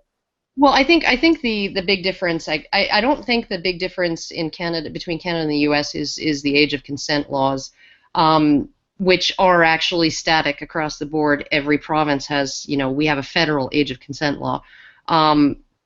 What the difference is that in the states, the age of consent varies from state to state. Some of them have Romeo and Juliet laws, some of them don't, and so what you end up having is a lot of it's based on the not even, I wouldn't even say the political conservatism of a given state, but the level of investment in religion, in Christianity, that tends to guide that. I mean, or even level of like, even if take a wild guess. What's the country with the highest age of consent in the world? You mean the oldest age of consent? Yeah. United States? Yemen. Well, sure. No, I don't know. You got to be 21. Really? That's amazing. Why? I don't know. But it's probably got like it may have something to do with the religion. Because a lot of times the age of consent laws here in America, we have puritanical roots, but we also have it there for educational reasons. So the idea was that kids wouldn't have sex before they were done with high school, and the calculation would be that they'd be out by age 18, and therefore, okay, you're not going to, like, girls aren't going to get pregnant before their time if we tell them they shouldn't have sex before they're 18. But then birth control came, and that was all out the window. So. But I mean, yeah, I mean, it's a fascinating topic, but a different topic in the sense that, yeah, I mean, that I bring it up not because of that, just because I was just, you know why? Yeah, it was just very. You were blown away. I was blown away, and listen, I started off this conversation with you guys with all the feedback because the last time I came on to the show. I didn't have the conversation crawl on the right side of the screen, and it's probably good I didn't, because I would have started trying to engage those folks, because some of them were pretty dickish, and so I was like, maybe I'll see what they're saying tonight. But I would imagine I'd be blown away if I went back right now and looked at the conversation crawl as well. Well, the chat is always a little bit of cancer, and they're always like talking about their own thing too. So they're having their own conversations, and they're just trying to get essentially people to notice them that they're typing sometimes. So they're like, "Waifu, notice me. Senpai, notice me." That's right. Yeah. And then they're like, "I love Hitler and kill the Jews and stuff." Yeah. But that's not because I don't think it's shekels and yeah. It's yeah. Sometimes if we do something interesting, they'll start responding to it. Yeah, but mostly they've just started to say "kill the Jews" now. Why do they even watch then? Why don't they go watch like somebody playing Call of Duty? I mean, what interest does this have to them? Oh, I think they actually do like what we're talking about, but they also have fun shit posting in the chat. Shit posting in Call of Duty too, right? Or that makes sense. It's kind of like, all right, we're playing a game where it's aggressive, we're shooting each other, and I'm sitting here having conversations with people that really feel more like lectures that I'm grateful for, that equate some of the shit I heard at USC, and I'm like, don't fucking shit talk. Listen to these people; they're pretty smart. I love them. No, our audience they treat us mostly with contempt, but that's okay because they keep us on our toes. Oh, and here's a new one: I love Jews. Kill the Hitlers. No, it was because I mentioned that, and so he just had to say, "I'm the different one. I'm the one good man." He won the chat today. All the Jews will fuck you tonight. That's another one. That's another one that I got, which was that was Rob Clark. It was just it was just you want to only post this thing, Jaffe, because you want all of these hippie granola chicks to have sex with you, and I'm like, okay, really? That's really. I'm just saying. I'm fucking. I'm like that is such a stupid argument, but at the same time, okay. Yeah. At the same time, the reason you felt the need to, make that post and talk about how, girls need, a little bit of.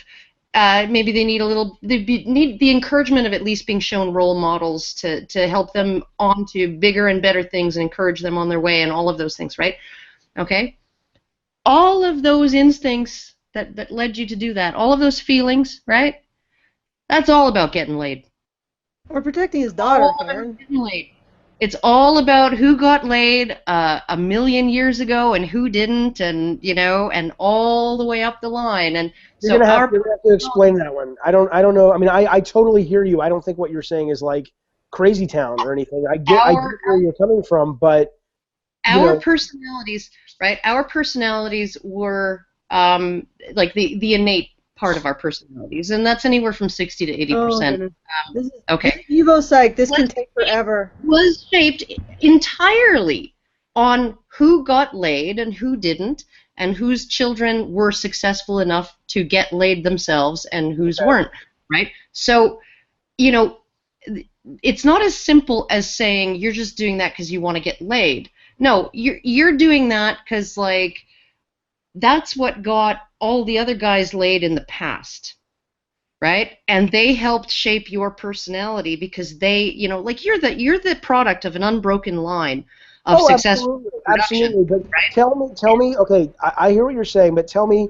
So my train of thought was, and I said this when I was on the show last time. You didn't have a train of thought. You didn't have a train of thought. That's the thing. You didn't have a train of thought. Wait a minute. Okay, I misspoke if it was a train of thought because it was unconscious. But the fuel to this post was, I had said earlier, it was Free Comic Book Day.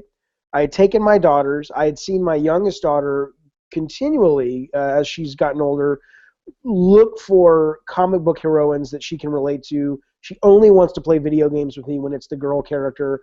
After that, we had gone to see Captain America Civil War, and she's like, where's Black Widow, Dad? Why isn't there more Black Widow? Whatever. And so, in the stew of my unconscious at the moment, to me, when I made that post, especially because it was so, it wasn't just a photo, it was very much about geek culture and superheroes and all that. To me, what was in the stew wasn't, oh, I want to get laid. It was, my God, it was more like what you guys said earlier. It's like, I need to show her. I need to change the world for her so she can have opportunities and so she can be happy. The reason why you felt that, right, is because that was what made all of your male ancestors successful. What right? was? At propagating, protecting your children, getting laid and protecting their children, right? And the men who did not get laid did not protect their children. And the men who didn't protect their children didn't go on to have grandchildren and a genetic lineage, right? But can I? Okay, but you are. I understand that, but you have to. What happened to the feedback? What happened is we had two people echoing at once. I think it was you and Karen. You go. Okay, all right. Well, I mean, regardless of why your protective instinct towards your daughter exists. I doubt you want to get rid of it. So, here's what I would suggest personally. I know that she right now really wants to find female role models, and I know that you want to find good female role models for her too. And you should probably, keep an eye out for them as well. But also consider telling her that it's not necessary for her to just use female role models. She doesn't need to just use female role models. She can also use men as role models as well. And that the parts of men that make them effective aren't closed off to her because she's a girl. Like that is a human quality of striving and wanting to achieve and wanting to innovate and wanting to be strong for others. I consider that to be a human quality. Other people on the panel might disagree. So I would emphasize that she can have male role models too. And allow her to consider that, to ponder that as well. So she doesn't get into this sort of trap of thinking if a woman isn't doing it, she can't do it. Let's all take a moment of silence for Sophie Trudeau with Polecat Cast number 62. Pray for Sophie. All right, so I guess now we'll get into the first story. Yes. Okay. Yes, that is acceptable. All right. Oh my God! Did you hear my cat squealing there? No. Were you strangling it? No, I wasn't strangling it. Oh, okay. Maybe just had your foot on his throat. Well, anyway. No, I did not have my. Oh my God! This is how things start. This is how you. You're all horribly animals. I've seen it. I'm horrible. What? I think you need to record this and put it on YouTube and have millions of hits. Allison. Please feel free to take this out of context. I don't strangle my cat. Sure, Allison. Sure. That's exactly what a cat strangler would say. Like, that's where I was going. Shit. You gotta listen and believe the cat's story. So I don't think I've ever heard anybody complain about this kind of thing before. This seems kind of unprecedented, really. It's just like, you know what? If I was in her position, well, if I was married to Justin Trudeau, that'd be a whole other weird story. But like if I was in her position and I had these resources at my beck and call, basically, I'd be stoked as fuck because I'd be trying to help as many people as I could, not complaining about, oh, I can't do this. It's too much work. Boo hoo. It's like, oh my god, just shut up. She already has an aide too. Yeah, I mean, like you said, it's like I feel kind of like nannies. Yeah. all right, well, go ahead, Allison. And 2 nannies, but she still couldn't manage to avoid having a pink bird latch upon her head in public. What? Oh, so that's a reference to that idiotic hat. I can't even, like, and it's not even like a criticism of the fashion, it's just a criticism of the practicality. How can you have something like that flap in your peripheral vision without, like, just being in constant agony of Jesus, do I duck? It's just something attacking my head? Okay. I just wanted to put that out. I'm being a bitch today. You're awfully catty today, Allison. Yes, oh my god. I am. I was thinking, like it's a hard knock life with Justin Trudeau. I highly doubt it. No. Yeah, professional hat wearers. Damn it. You're not wearing hats right. We do it for a living, and you're making a mockery of the art of hat wearing. Well, it's not even. It doesn't even look like it's attached. Like it's not. It's just on the side of her head, just like perched there. It's not even on her head. It's like one of the brain slugs from Futurama. Yeah, or the original Star Trek. Oh, there you go. Yes, there you go. yes. Yeah, I definitely find it hard to feel like. bad for her though. I'm just kind of like, oh gosh, it's so hard. So I kind of like a green beret then. A green beret is a bit like a brain slug, but you wouldn't say that to a green beret's face. No, but it actually attaches to their so head much. without bobby pins, Mike. Yeah, there's that. Yeah, it's not gonna. They don't need bobby pins, probably because they don't have enough hair to actually get that to attach. So no, it's not the same as a green beret. If it attaches to your head without bobby pins or without duct tape, then it doesn't apply. Welcome to Fashion Talk with the Badgers. One of the things that I think that's really interesting about it is that a lot of times when people talk about men in his tweets, they get really angry at at what they're saying because they consider it to be sexist and hate-fueled and everything. But a lot of times, men in his tweets is just taking feminist stuff and inverting the sexes, and then they just tweet it out. So what they're not realizing is that what they find really offensive is stuff that their side of the fence has often said just against men instead of women. So yeah, actually go up a bit because there was something that caught my eye. I think there's a tweet before this, so could you scroll up a little? I'm looking in the wrong screen. That's not a good idea. What? All right. Okay, so one Tumblr page links to an article that declares that women have more rights than men. Yeah. Go ahead. Scroll up more? Down? No. Where's the link?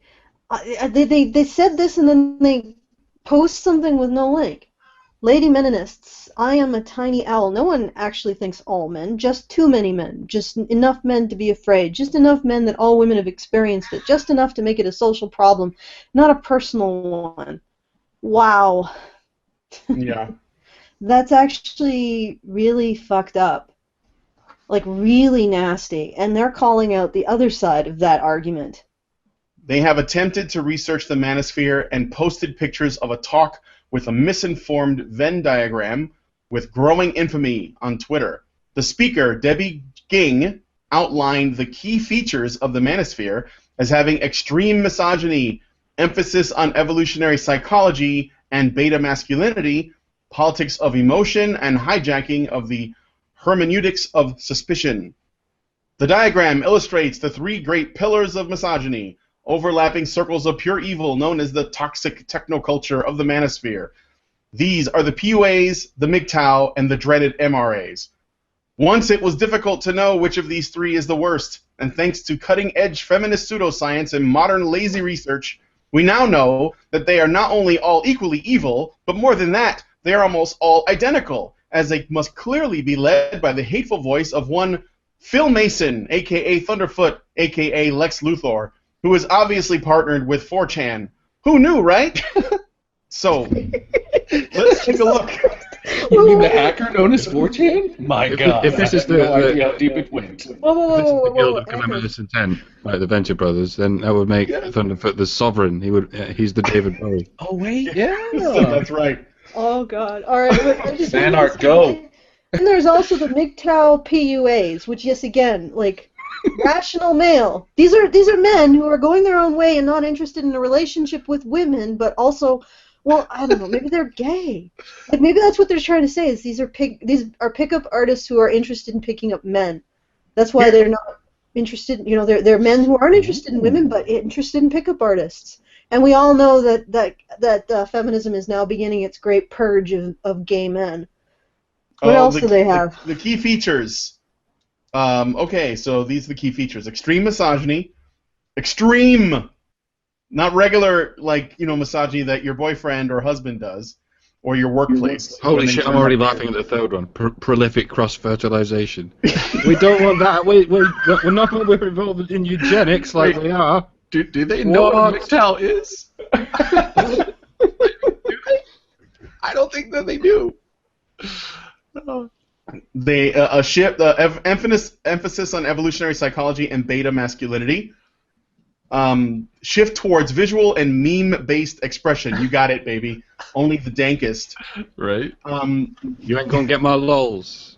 Keep your hands off my lols. They keep asking us to comment on the petition, the UK petition to change rape to include men, and the response, which is, I guess, basically saying, well, it doesn't include men, so it's not going to include men.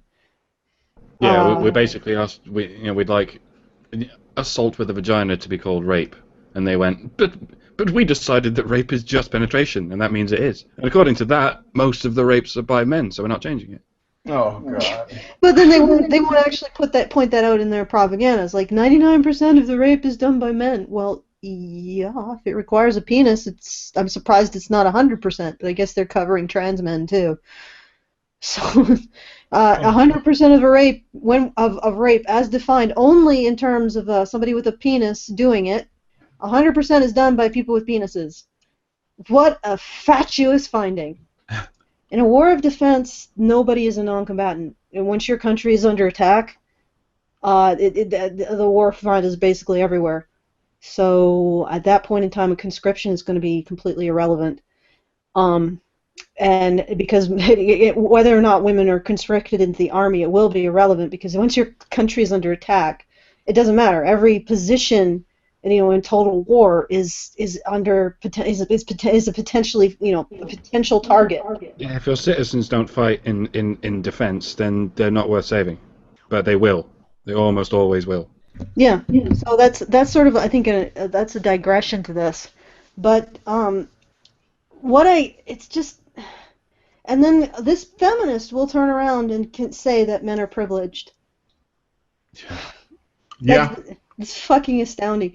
I mean, she can't even have the decency of at least letting go of that stupidity. She'll insist that men need to bear a disproportionate burden to the state, but the men are still privileged. Oh. Yeah, and the other thing is that she will, as a feminist, she most likely will compare the situation for women before they got the vote with minorities before they got the vote, even though minorities actually had to go and serve in wartime before they were even considered for the vote. Poor men had to serve in wartime before they were even considered for the vote. Black men had to serve in wartime before they were considered for the vote. Even Japanese Americans during World War II served in wartime to try to prove that they weren't a threat and regain their citizenship privileges. So every minority has always had to serve in wartime before getting the vote, but women didn't. Women have never even had to serve in wartime to get the vote. They just got it. And they dare to compare the two situations. Bullshit. When you are not included in something that no one wants to do, in this case, going off to war, it's not discrimination. It's a privilege. Some say women should give up that privilege in the name of equality between men and women. But here's the thing about equality. Men and women are not equal. Oh wait, is this an Evo Psych? Like suddenly Evo Psych is good when you're arguing against losing a privilege as a woman. Yep, basically. Okay, so let's see where she goes with this logic. That's right. I'm a feminist. I am a mother of 2 girls, and I am saying that men and women are not equal. Then she's not a feminist. She's not a feminist then. Absolutely not. She's a fucking hypocrite. We can fucking plainly see that, but she's not a fucking feminist. Or her feminism is paper thin like her fucking arguments. One of the two. Well, let's see. In the event of a draft, sending women off to war does not present an equal opportunity to women by nature of the fact that women are physically different from men. As much as we may work to try to level the playing field between men and women, the physical differences between us as created by nature makes us inherently unequal and cannot be universally overcome. You got a lot of talking to do. Go to every university, yeah? Go to every gender studies department and tell them that. Yeah? Good luck. Yeah. Combat is not an equal opportunity situation for men and women because the average woman does not have an equal opportunity to survive a combat situation. Bullshit. This is my fucking favorite line in this whole thing because you know what? Bullets do not fucking discriminate. This is the most obtuse thing that has ever been fucking put to paper, or well, to electrons, as it were, on the internet. Oh my god, this is so dumb. They absolutely have an equal opportunity to survive a combat situation because bullets don't fucking discriminate. They don't care what color or sex or race you are. They're gonna kill you I think what just she's the getting fucking at. same. I think what she's getting at is that physical toughness of men and being able to get out of it. But here's the other thing: women may not have an equal opportunity to survive a combat situation, but they have a far better opportunity to survive a prisoner of war situation than a man, and survive it with their genitals intact and not raped to the point where they can't need a diaper to prevent shitting themselves. That's a women, like women tend to survive that kind of a situation better because they're much more high value in terms of negotiation, and people generally do not want to hurt women. Even the enemy doesn't want to hurt women. Given boys' lower achievement at primary school, schools serving only boys will gain a significant budget jump on girls' schools. This makes me nervous. So essentially what she's saying is that since boys overall are doing more poorly, fucking ads, thanks Guardian, since boys overall are doing more poorly than girls, all boys schools are going to get a significant financial boost and girls are not, that the girls are not going to get, which is going to potentially make them, I don't know, give them the jump on girls. I'm not even sure that it's going to have them like surpass them or even catch up. Don't say jump on girls. It's rape. That's why it makes her nervous. Oh. Okay. All right. Mush. Although it's true that girls outperform boys in tests, there are many other areas where their participation isn't equal. Take sport. Only about 30% of school-age girls play sport once a week, compared with 40% of boys. And that number diminishes as they get older. By age 14, it is estimated that just 10% of girls are playing enough sport to stay healthy. Is there a premium for low sport participation? No, there's not. Okay. It's funny, you guys say sport, and we say sports. It's odd. Girls' exam overachievement doesn't always translate into the highest accolades. Despite having a better A-level pass rate than boys for many years, and research last week showed that they are much more likely to go on to university, state school girls are still the least likely group to be accepted into Oxford. In part, this is because for the past 2 years, boys have actually achieved more top grades than girls, but the situation persisted for many years before, when boys did worse at the top end too.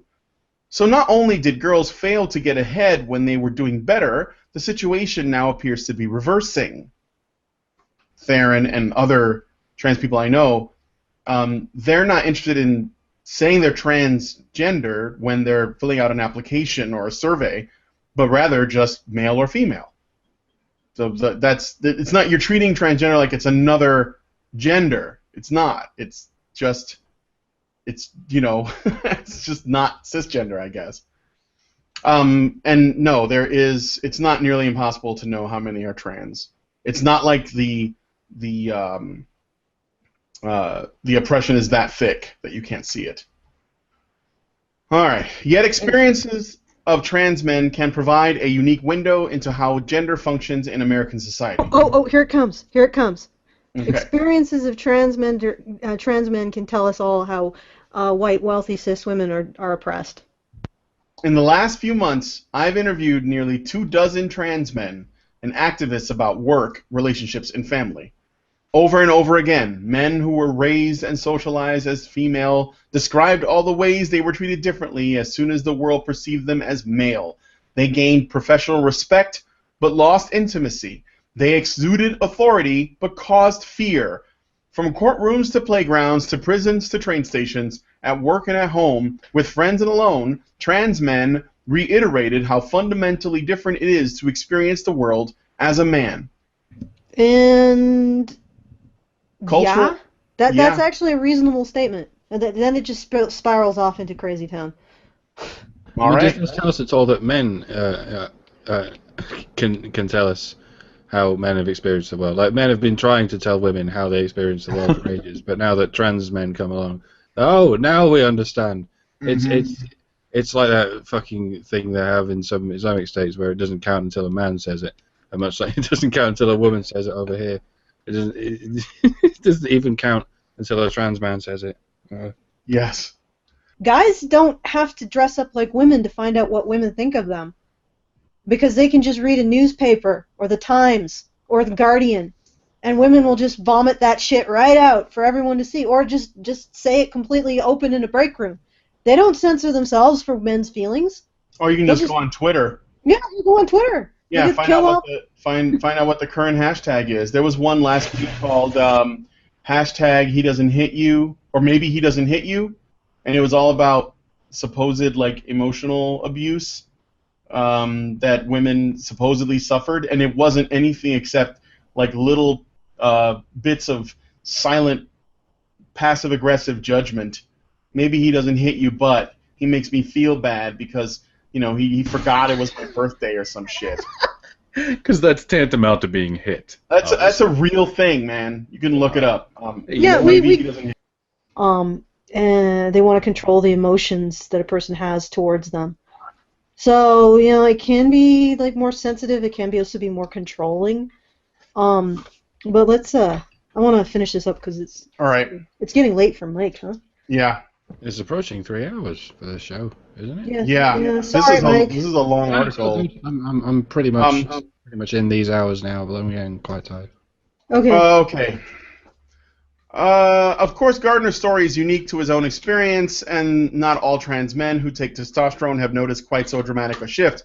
But men's testosterone levels do have a significant influence on some traits and behaviors that are associated with masculinity. A small recent study on trans men taking T therapy of those undergoing transition, showed changes in the brain structure of those undergoing medical transition. Though whether those changes led to the effects trans men described to me is not yet proven. The changes in patients taking testosterone are strikingly consistent, says Dr. Joshua Safer, director of the Endocrinology Fellowship Training Program at Boston University. Dr. Safer has treated hundreds of people with testosterone for more than a decade and says he observes his patients becoming more decisive and more aggressive under testosterone treatment, though he laments the lack of data to back up his observation. I feel a sense of urgency, like I just want to kind of do it and get it done, Teek Milan says, adding that he was surprised at the personality change when he transitioned at 25. I wasn't expecting testosterone to have such an effect on how I think. All right, are you guys still there? I'm gonna keep going if you. I don't know, like What? Do you want me to end it? I guess I'm just a man, because that's sort of my attitude too. Yeah. Walk like a man. Most trans men I spoke to also identified another commonality. Once they transitioned, walking became easier, but talking became harder. To be more specific, walking home after dark felt easier. Casually talking to babies, strangers, and friends felt harder. I have to be very careful. Well, sorry, Brian. No, it's okay. Well, casually talking to babies, you're a pedophile. Strangers, you're a stalking rapist. And friends don't want to hear it because you're a man. Man up. Yeah. So what? Yeah, who casually talks to babies? Why would you talk to a baby? What would you say to a baby? Hello, baby. No. I mean, ugly white slug creature. Slug creature. All right. Okay. Lesson 1, goo. Repeat lesson 1. Lesson 2, ga. Repeat lesson 2. Come back when you can say, I don't know, daddy. I have to be very careful to not be staring at kids, says Gardner. I can look at a mom and her baby, but I can't look for too long. I miss being seen as not a threat. Ditto for kids on the playground and puppies, multiple guys said. Welcome to the club, buddy. And to a man, everyone said they had experienced a moment when they were walking at night behind a woman and suddenly realized that she was walking faster or clutching her purse because she was scared. Male privilege. Mm-hmm. Can you taste it? Mm-hmm. If I start to get too close, I can feel her fear. I can feel that she's getting upset, says Milan. And it's really just an indication of how dangerous this world is for women. What the Wrong! There it is. Wrong, Milan. It is not an indication of how dangerous this world is for women. You are more likely, 5 times more likely to die violently. This needs an adjective. This- Or an adverb. We need a good adverb here. How about brutally? Mike, how would you define cheating brutally? Like as opposed to cheating on someone just regularly versus brutally. Machiavellianly. But what would you do? What would you do in order to take normal cheating from normal cheating to brutal cheating? Egregiously? Are we phrasing this in the form of an adverb? Yeah. You can go with good old egregious. Egregious is like a skeleton key. Like, do you have to choose a close relative? No, here's what you do, Allison. Here's what you do. You cheat. You bring the person home with you. You introduce them to your spouse, whoever they are. You proceed to fuck them in front of them, and while you're doing that, you put out a cigarette on your spouse's arm while you're fucking this other person. There you go. We have found the magic.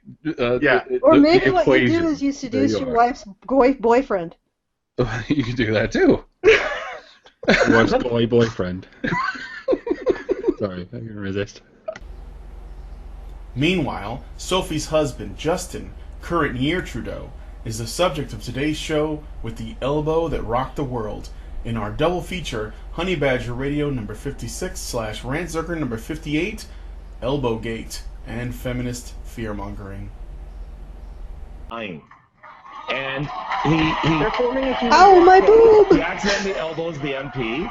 How did you not realize that, though? You do see her turn immediately and say, "Ow." Okay, so the announcer or one of the people, like the idiot woman, just said, how did she not realize that she accidentally? Because in the heat of the moment, he was just getting something done and getting it over with. You know, it's not. And here's the thing that would have made this so much better.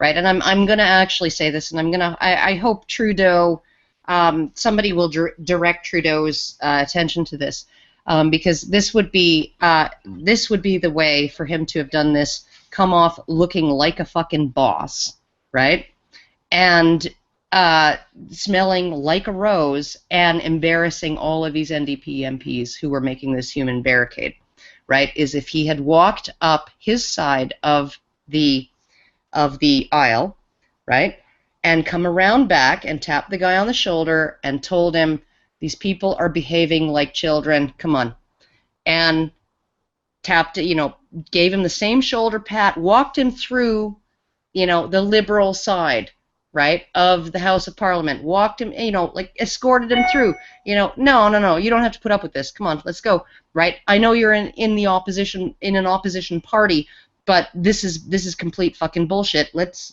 go, and walked him through that empty space, and tapped him on the shoulder like he did. You see him pat him on the shoulder as he sends him on his way, right? He would have come off especially if he said it loud enough for everybody to hear. These people are behaving like children, right? It would have, it would have been like, there would have been a special episode of Can't Stump the Trump, right? Just for Trudeau in that moment if he'd done that, right? But he didn't. He made an error and went through the crowd instead of around the crowd, and it just, yeah, it just, Well, it put him in to- I don't think he did anything wrong. I just think that there were ways that he could have done it better and come off looking like just absolutely, totally based, and made them look like a bunch of fucking retards. Push the opposition whip through. In doing so, he elbows this MP. I was elbowed in the chest by the Prime Minister. Oh my God! Stop it! Could you please not be using that fucking voice? Oh Suddenly, my God! she was like, "Oh my God." No, it's not even the Valley Girl Elbow voice. in the chest. It's the fake vulnerability voice. Yeah. Yeah. Yeah. Okay, keep watching because it gets better. And then I had to leave. It was very overwhelming. Oh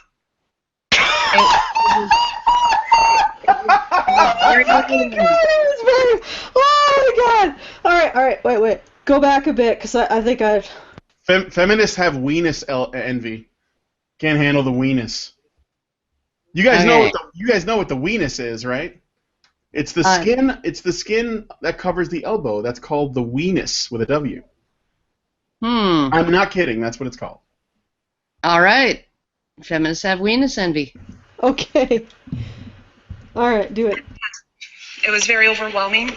And so I left the chamber to go and sit into the lobby. I missed the vote because of this. Is it just me? Is it just me or the guy in the background in the pink? He is stifling like a chuckle. Is that just me? Or... Let's go back. Let's go. Look, this is that guy back there. We need to institute like the weenus awards. Like we revoke your woman card. You're now a weenus. Yeah. Okay. Let's. Woman or weenus? Let's find out. Look at her face there. Ow! Yeah. Oh, no. Jesus Christ. Rub a little dirt in it and fucking get in your seat where you belong. You fucking stupid, obfuscating, freaking obstructing whore. Would it be too misogynistic of me to intimate that she may have been on her period and therefore had extraordinarily sensitive breasts? Because that happens. It does happen, but you know what? You get elbowed in the tit, and you just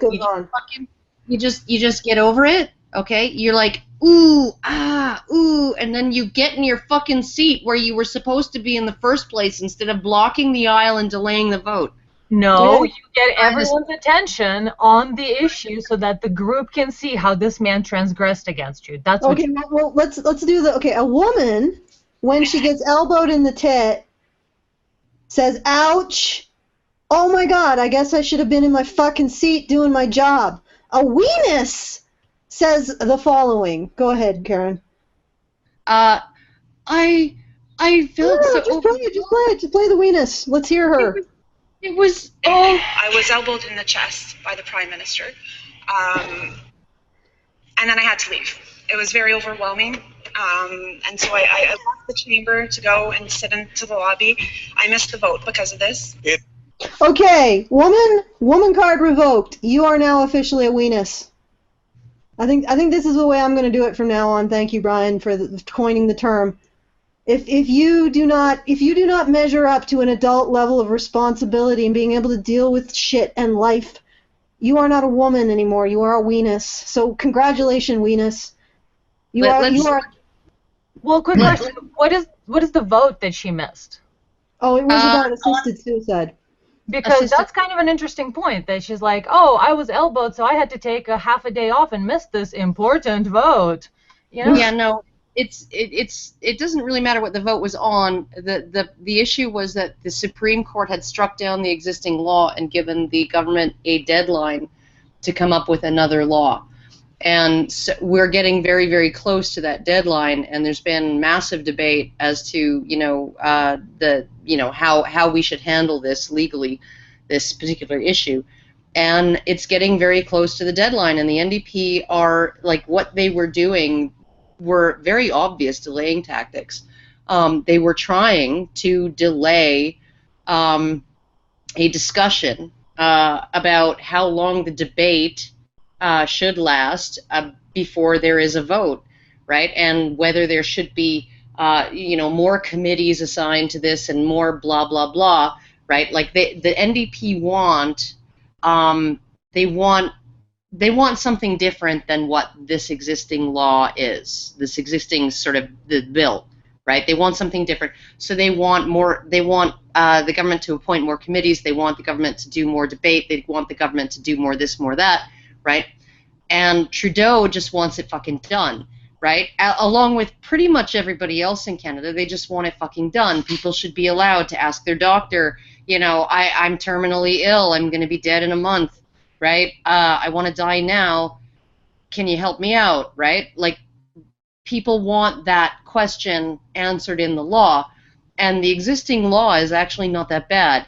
The NDP, I'm not even fucking sure what they want added to it or taken out of it, right? In fact, it's usually conservatives who are the ones who object to anything like this and who are like, yeah, no, I don't even want to vote on this issue and blah, blah, blah, right? It's, it's usually conservatives who are like, yeah, no assisted suicide, no suicide whatsoever, no abortion, no nothing, right? Life is sacred, right? So the NDP are probably arguing for, I think that what they're arguing for is for people who are depressed to have the right to ask their doctor to help them commit suicide, right? All right, Okay. all right. So, and that's just not included in the law because depression is not necessarily an intractable terminal condition, right? And so what you have is the NDP want what they want, right? And they're going to hold up all of the business of government in order to get what they want. Okay. I don't mute you. No, don't mute me. I want to know what the Speaker of the House has. Unfortunately, Karen, that was a bit delayed. So I did hit it, and then it took about a couple seconds. So there you go. I've unhit it, but it's going to take a few seconds for Google to actually recognize that I've hit it. Okay, just, am I unmuted now? Yes, you're no longer echoing. Okay, good. It is not appropriate to manhandle other members. But then Trudeau walks back toward the opposition benches, perhaps to apologize, and that's when Tom Mulcair starts yelling at him, obviously angry. Yeah, you Okay, look at so him. that's not manhandling. No, it's not. He wasn't manhandling anybody. He was actually helping out a fellow member of who was actually in the opposition, in an opposition party. But He grabbed that guy like pretty roughly. It seemed like. No, that was the party whip. So he was assisting him to get him beyond them. Oh, he was. Yeah, no, well, it wasn't. Okay. It was the party whip. It was a Tory party whip, a Conservative party whip. So it wasn't not a liberal. It's incomprehensible to most people outside of Canada, but essentially he was going to be putting the vote forward, and Trudeau wanted to get the vote forward, so he was assisting him to get to his seat so they could go forward with the vote. But it's like we could re-describe this that we described for another hour. Yeah, but it's like he wasn't manhandling the guy. He was actually trying to help the guy out, and you can actually see as he was walking away, as he pulled the guy through, right? He patted him on the shoulder, right? Like, there you go, like, I helped you out, bro, right? And so he gave him a bro pat on the shoulder. There was nothing badly intentioned there, in terms of that. But look at. You're pathetic, he tells the Prime Minister. The two men get into a tense exchange.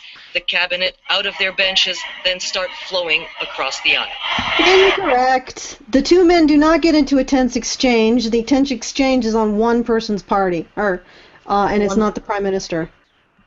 Yeah, no, it's essentially Mulcair was like completely losing his shit, and Trudeau was like, "What? I didn't even fucking mean to do it. Like, what the fuck are you even, and he's surrounded, so all of his side are coming there to back him up, and make sure that. I just have to say that Canadian politics sounds like a really, really esoteric sport. So apparently, according to Sean Ski 001, the second whip did not have to be seated for the vote to start. Only one whip had to be seated, and he was already seated. Okay, well, excuse us. We didn't realize that the fucking the beater in Hufflepuff's beater was in front of the goddamn Flidget thing. These rules, or there's too many. No, but I mean, like the Trudeau was like, you could tell he was frustrated, right? Because you literally have this water cooler gang standing around, not getting in their seats and not voting, right? And they're doing it intentionally, and they're having a lot of fun doing it. They're having a lot of fun sticking a fucking wrench in the works of government, right? They're having plenty of fun, essentially subverting their democracy. Yay! Go NDP. That's great. Behaving like children. And maybe it was not, and honestly, okay, so for one of the party whips was seated, okay, but you literally have to have the House called to order in order to have a debate or to have a vote, right? People can't be fucking standing in the aisle, right? You can't have a fucking vote when people are standing in the aisle. Both whips don't have to be present in their seats to vote, but you can't have people milling in the fucking aisle and have the House be considered in order and ready for a vote. The NDP was off sides, okay? They were off sides, and we don't care that MLP, or whatever the hell she was, did a fall to get the foul. We don't care. Can we move on now? Well, we can always call it a day. Like, do we want to go? I mean, we talked about a threat narrative, Elbowgate. We haven't really gotten very deep into threat narratives. I brought some slides, but I don't know if you guys want to see. I actually showed those slides. I did the slides during the stream with Kraut and Skeptor and Sargon and Axel and a bunch of other people. I would be interested. Be interested. Well, don't give that to them. Share it with us. Well, it's too late. I already did give it to them, but I'll share it with you guys as well, because it was some interesting stuff that I found. And I think that Karen and Hannah probably has already seen some of this stuff because it was in my lecture, but I rounded it out because I actually wasn't running from, I had some time because I wasn't running from airport to airport and doing some really fucking shady shit to even get on the plane, which I don't want to describe in any kind of detail. Probably shouldn't. I'll be quiet now. Well, I won't be quiet because I can't. They don't want to have any dead air while I try to find this shit. Right. Shh! Don't talk about the plane, Allison. Yeah, I know. Don't talk about the plane. Are these slides from your summer vacation? No, they're not slides from my summer vacation. They are slides of stuff that I've gathered over the years regarding threat narratives. They start off with some wartime propaganda, and they go into some German wartime propaganda from, prior to the Second World War, and also some other stuff from other. Okay, what's going on here? Come on. I don't know if you're aware of it, but like it was one of my like lunatic stalkers who sent me the link to this, right? Like it described that a situation wherein the Soviets they essentially disseminated propaganda among their own that the Germans had, and there was no real evidence for this, but that the Germans had systematically and brutally raped Soviet women, and they did it in order to rile these guys up. And what resulted when the Soviets actually went into Germany was like lots and lots and lots of killing and mass rapes of women, after which many of them were killed, and the whole bit. But like that you essentially have this sort of we're gonna say they raped our women en masse, and then and then our men will go in and show no mercy, right? So Well, if yeah. Elbowgate is any evidence, it takes a woman in distress to get two men, fighting with each other, or at least one man actively pursuing another man with the outrage of 1,000 suns. The outrage of that's good. That's a good one. All right, so I'm screen sharing now. Brian, you can do the honors, as it were, and I can. Okay, so here's a blank slide of nothing. Okay, there we go. I see a woman getting tied to railroad tracks by. Yeah, because that's the usual way. Is that Gina Davis and? No, okay. It's not. It's a stock footage photo.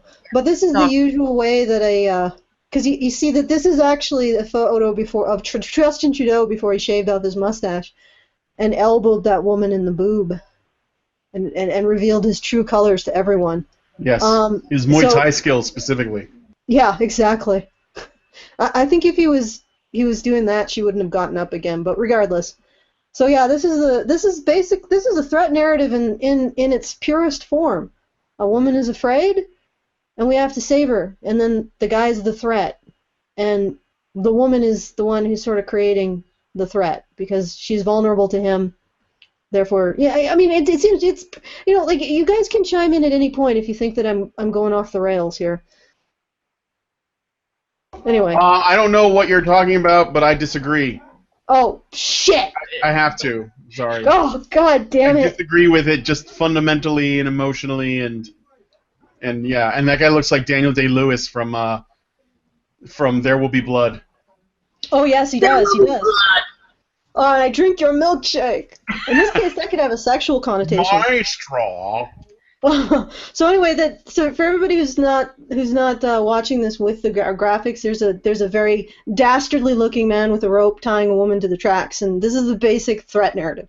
It's just the presentation that there is a woman and she's afraid, and then that's everybody knows who the bad guy is in this. Everybody knows you need to do the fisticuffs to prevent him from doing his nefarious things to this fine young lady. And in the NDP thing, all you need is a female victim, and then you've got a villain. That's it. So they had their MLP basically fucking humiliate herself into a weenus. MP. MP, whatever. MP. She basically humiliate, like in any way. If we held women to the status of adulthood, she should have been embarrassed to go up. After all, we all know who's the problem today, right?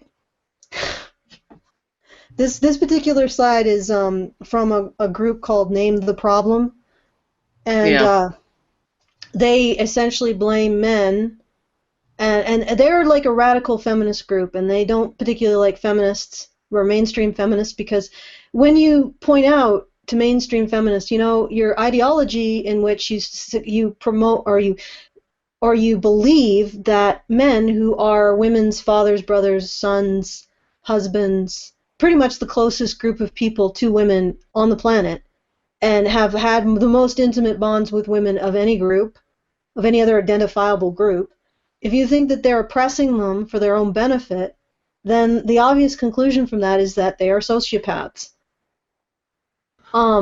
Interestingly at odds with what we were just looking at, because these are the same people who are aware that in order to create effective propaganda, you need to show women in peril, and that'll cause men to come to their rescue, but the villains are also men. So it's very strongly dividing men into this, like, the one good man who's going to come and fight against, the sea of horrible men, and I think it's just... for the first time, I think I've noticed how divisive it is, not just between men and women, feminism is, but specifically between men and other men. So that's just really interesting, I think, to me. Well, yeah, but it's almost like an internal divisiveness. Instead of a man with different characteristics, like different racial or ethnic or religious characteristics, you now are basically implicating manhood, period. Yeah, because the way they used to do it, like in those old war posters, what they would say, those men over there are a threat to our women. And then that group over there that we were just talking about would say the same thing about the men over here. They would say, those men over there are coming for our women. And you have to fight that enemy, that other enemy over there, that other tribe, the enemy. Now, in this sort of propaganda, it's just men. And actually making, women in danger of men, whatever group, whether they were part of a group or just them as a gender, appears to be the most effective way to move people to action, right? Yeah, it does appear to be. We seem to use it quite a bit. So in this particular campaign, because radical feminists don't like it when feminists, if you point that patriarchy theory, the logical conclusion of patriarchy theory is that men are congenital sociopaths. Most normal feminists will be like, no, that's not what I mean at all, and they'll try to evade that conclusion or deny it. Radical feminists embrace it. That's why they have these campaigns of name the problem, and they say that men, without men there wouldn't be rape, pornography, stabbings, torture, human trafficking, shootings, assault, genocide, abduction, stalking, gang rape, child abuse, murder, street harassment, war, or prostitution. They honestly think that these human problems are really caused by men, and that men really are congenital sociopaths, that they intentionally do this to hurt women. That's why radical feminists have a problem with feminists. They will go to the logical conclusion of feminist theory, but coffee shop feminists won't. They'll deny it. They'll say, no, we just believe that men deliberately went out to create societies to oppress their daughters, their wives, their sisters, their mothers. We think that's true, even though it defies all all the logic of psychology. It just defies it all. Hannah wanted to I say got something to point out, because it's a kind of a clever trick that they're using here too, that I don't know if most people would notice it or not, but they're using the act of presenting things that are not a problem, like pornography. Pornography is not a problem, but they're presenting it alongside rape, stabbings, and torture to make it look like something worse than it is. They're presenting street harassment, which is questionable, because feminists call a lot of things street harassment that are not harassment, or even bothersome, really. Like you can't say hi to somebody. It's saying hi to somebody is treated the same as nice tits, bitch. So they're presenting that next to child abuse and murder and war, and then along with that they present prostitution, which most feminists that are upset about prostitution are really more upset that men have access to other women, that those are scabs in this strike, basically, against the wall that keeps control of sexuality and sexual interaction. So we got these things that are made to look worse than they are, based on where they're presented and what they're presented with, and the coloring of the picture and the expression on the guy's face and everything. And it's sort of a sense of entitlement. Look, we can make you adopt our point of view on these items that not everybody agrees about if we do this. It's kind of an insidious, a little extra insidious thing. Yeah, I was just thinking, it's pretty fucking insidious to turn war propaganda against men in your own culture. In some ways you can sort of justify it if it's a different tribe that's been attacking you or something like that, but this is war propaganda being turned on our brothers and sons and husbands and fathers. And the fact that I'm part of a society where that somehow became appropriate, sometimes I just feel like I'm an alien, because it just is so horrific that it just boggles the fucking mind that we have literally considered. We literally go out and we say, that the kind of propaganda we used to show on the Huns, on those Japs, on those niggers, on those kikes, let's project it at men, at our families, and our family members. Yeah. All of that hatred at our own families. You can almost excuse it if it's tribal. But what the fuck is this? The fuck is this? We're projecting and then we have the government paying to project all of this hatred on men. Well, it's just the next step. It's the next logical step with something like this. You start with hatred, and you start by hating the people that are the easiest to get other people to hate. They're the easiest to others, to the rest of your society. And you incrementally increase your spectrum of hatred to include everybody that you wanted to other, and not just the easiest to other. Well, but the problem is, right, is that the reason why the government is willing to fund this is because the government actually is part of the reason that this kind of thing can even exist, right? Like, it's the only reason why women are capable of feeling this way about men in general, being convinced to feel this way about men in general, is because they're no longer dependent on men on an individual level, right? So they're no longer, like, okay, so if you can have sex, you have birth control, you're not going to be saddled with illegitimate children. If you are, you have welfare, the government will help you pay for that, right? The government's going to help you every step of the way. You're literally, the government has stepped into the role of the man of the house, right? And part of me is like, why wouldn't the government promote this kind of propaganda, right? Because the government is now competing with individual men for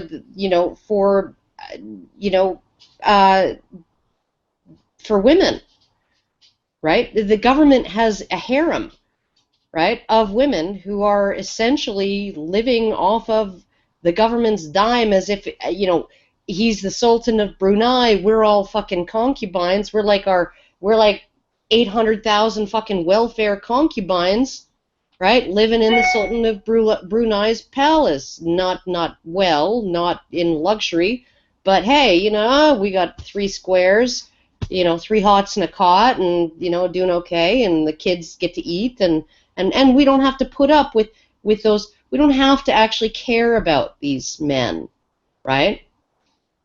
Because we don't need them, right? No, and all I can say is honestly, if dependency is the only reason why women will tolerate this, if dependency on men is the only thing that convinces women that caring about men is the right thing to do, then that is an extremely sad fucking thing, right? But I do think that we need to look at the possibility that this is maybe the case for many women, maybe even most women, that it is only through their dependence on men that they give 2 shits about them.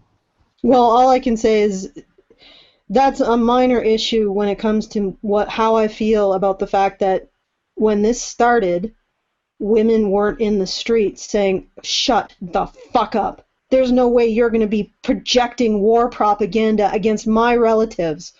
And they just accepted it. That just boggles my fucking mind. It boggles my fucking mind that we, in many ways, we are the only ones talking about this.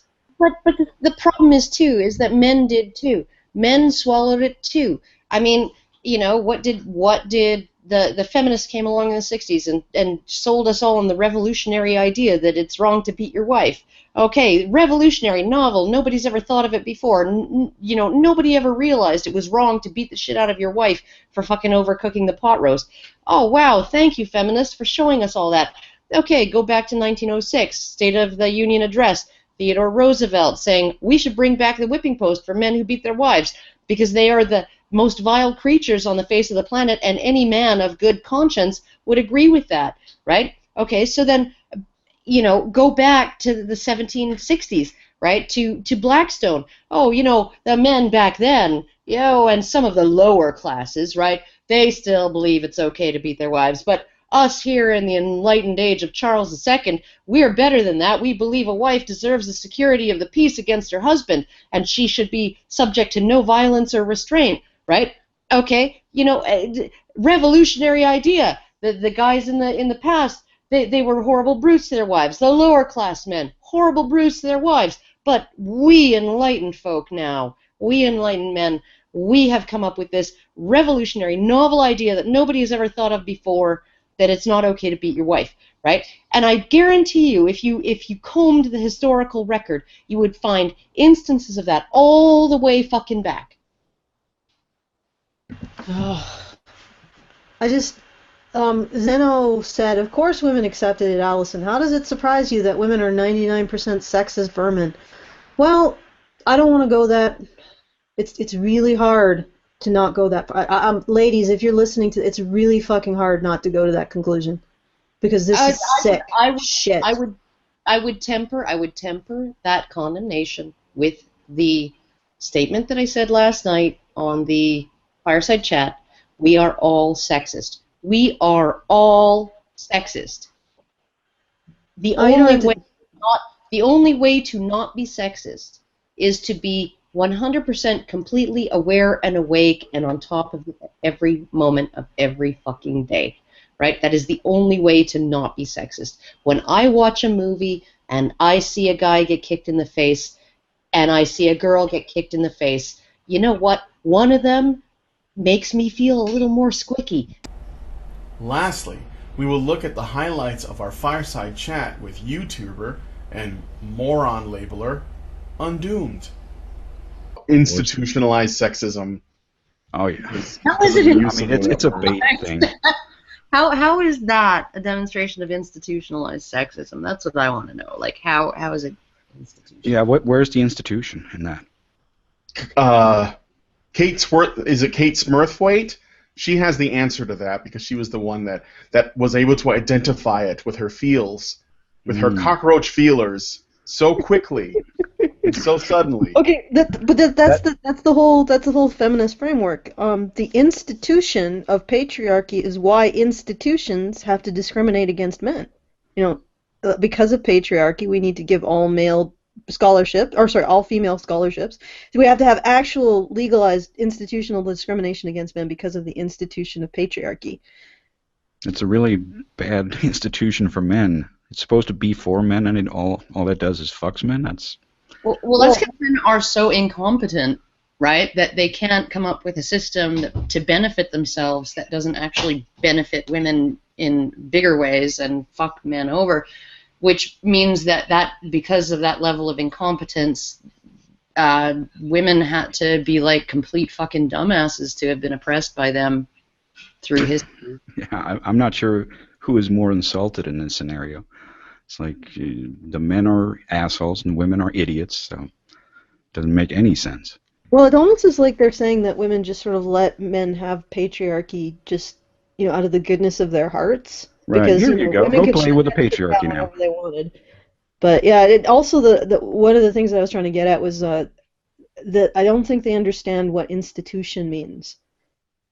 Probably not. No. Because they'll say that what men are institutionally privileged at the same time as that justifies why institutions have to discriminate against men. Actual institutions, like you can look at policy, paperwork, and laws and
regardless of what you say, what you think about Christians, and there are Christians who I think, and I actually think that all ideologies become exactly identical when people start saying, well, the problem with the world is that every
You know, feminist comedians, I don't know that they can be funny.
My ultimate question to you was, how do we approach discussions of media?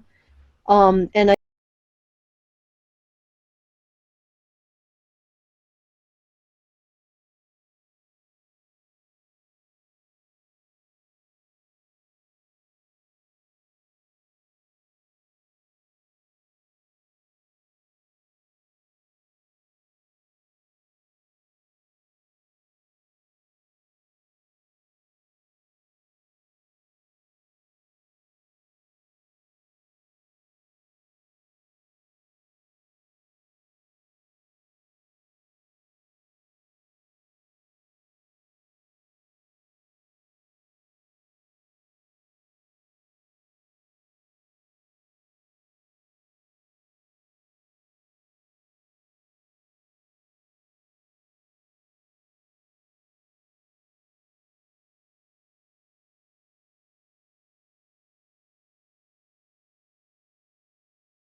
Zeno says, I think Allison loses sight of why women are always flawless in movies because it makes people uncomfortable.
We hope you enjoyed this clip show.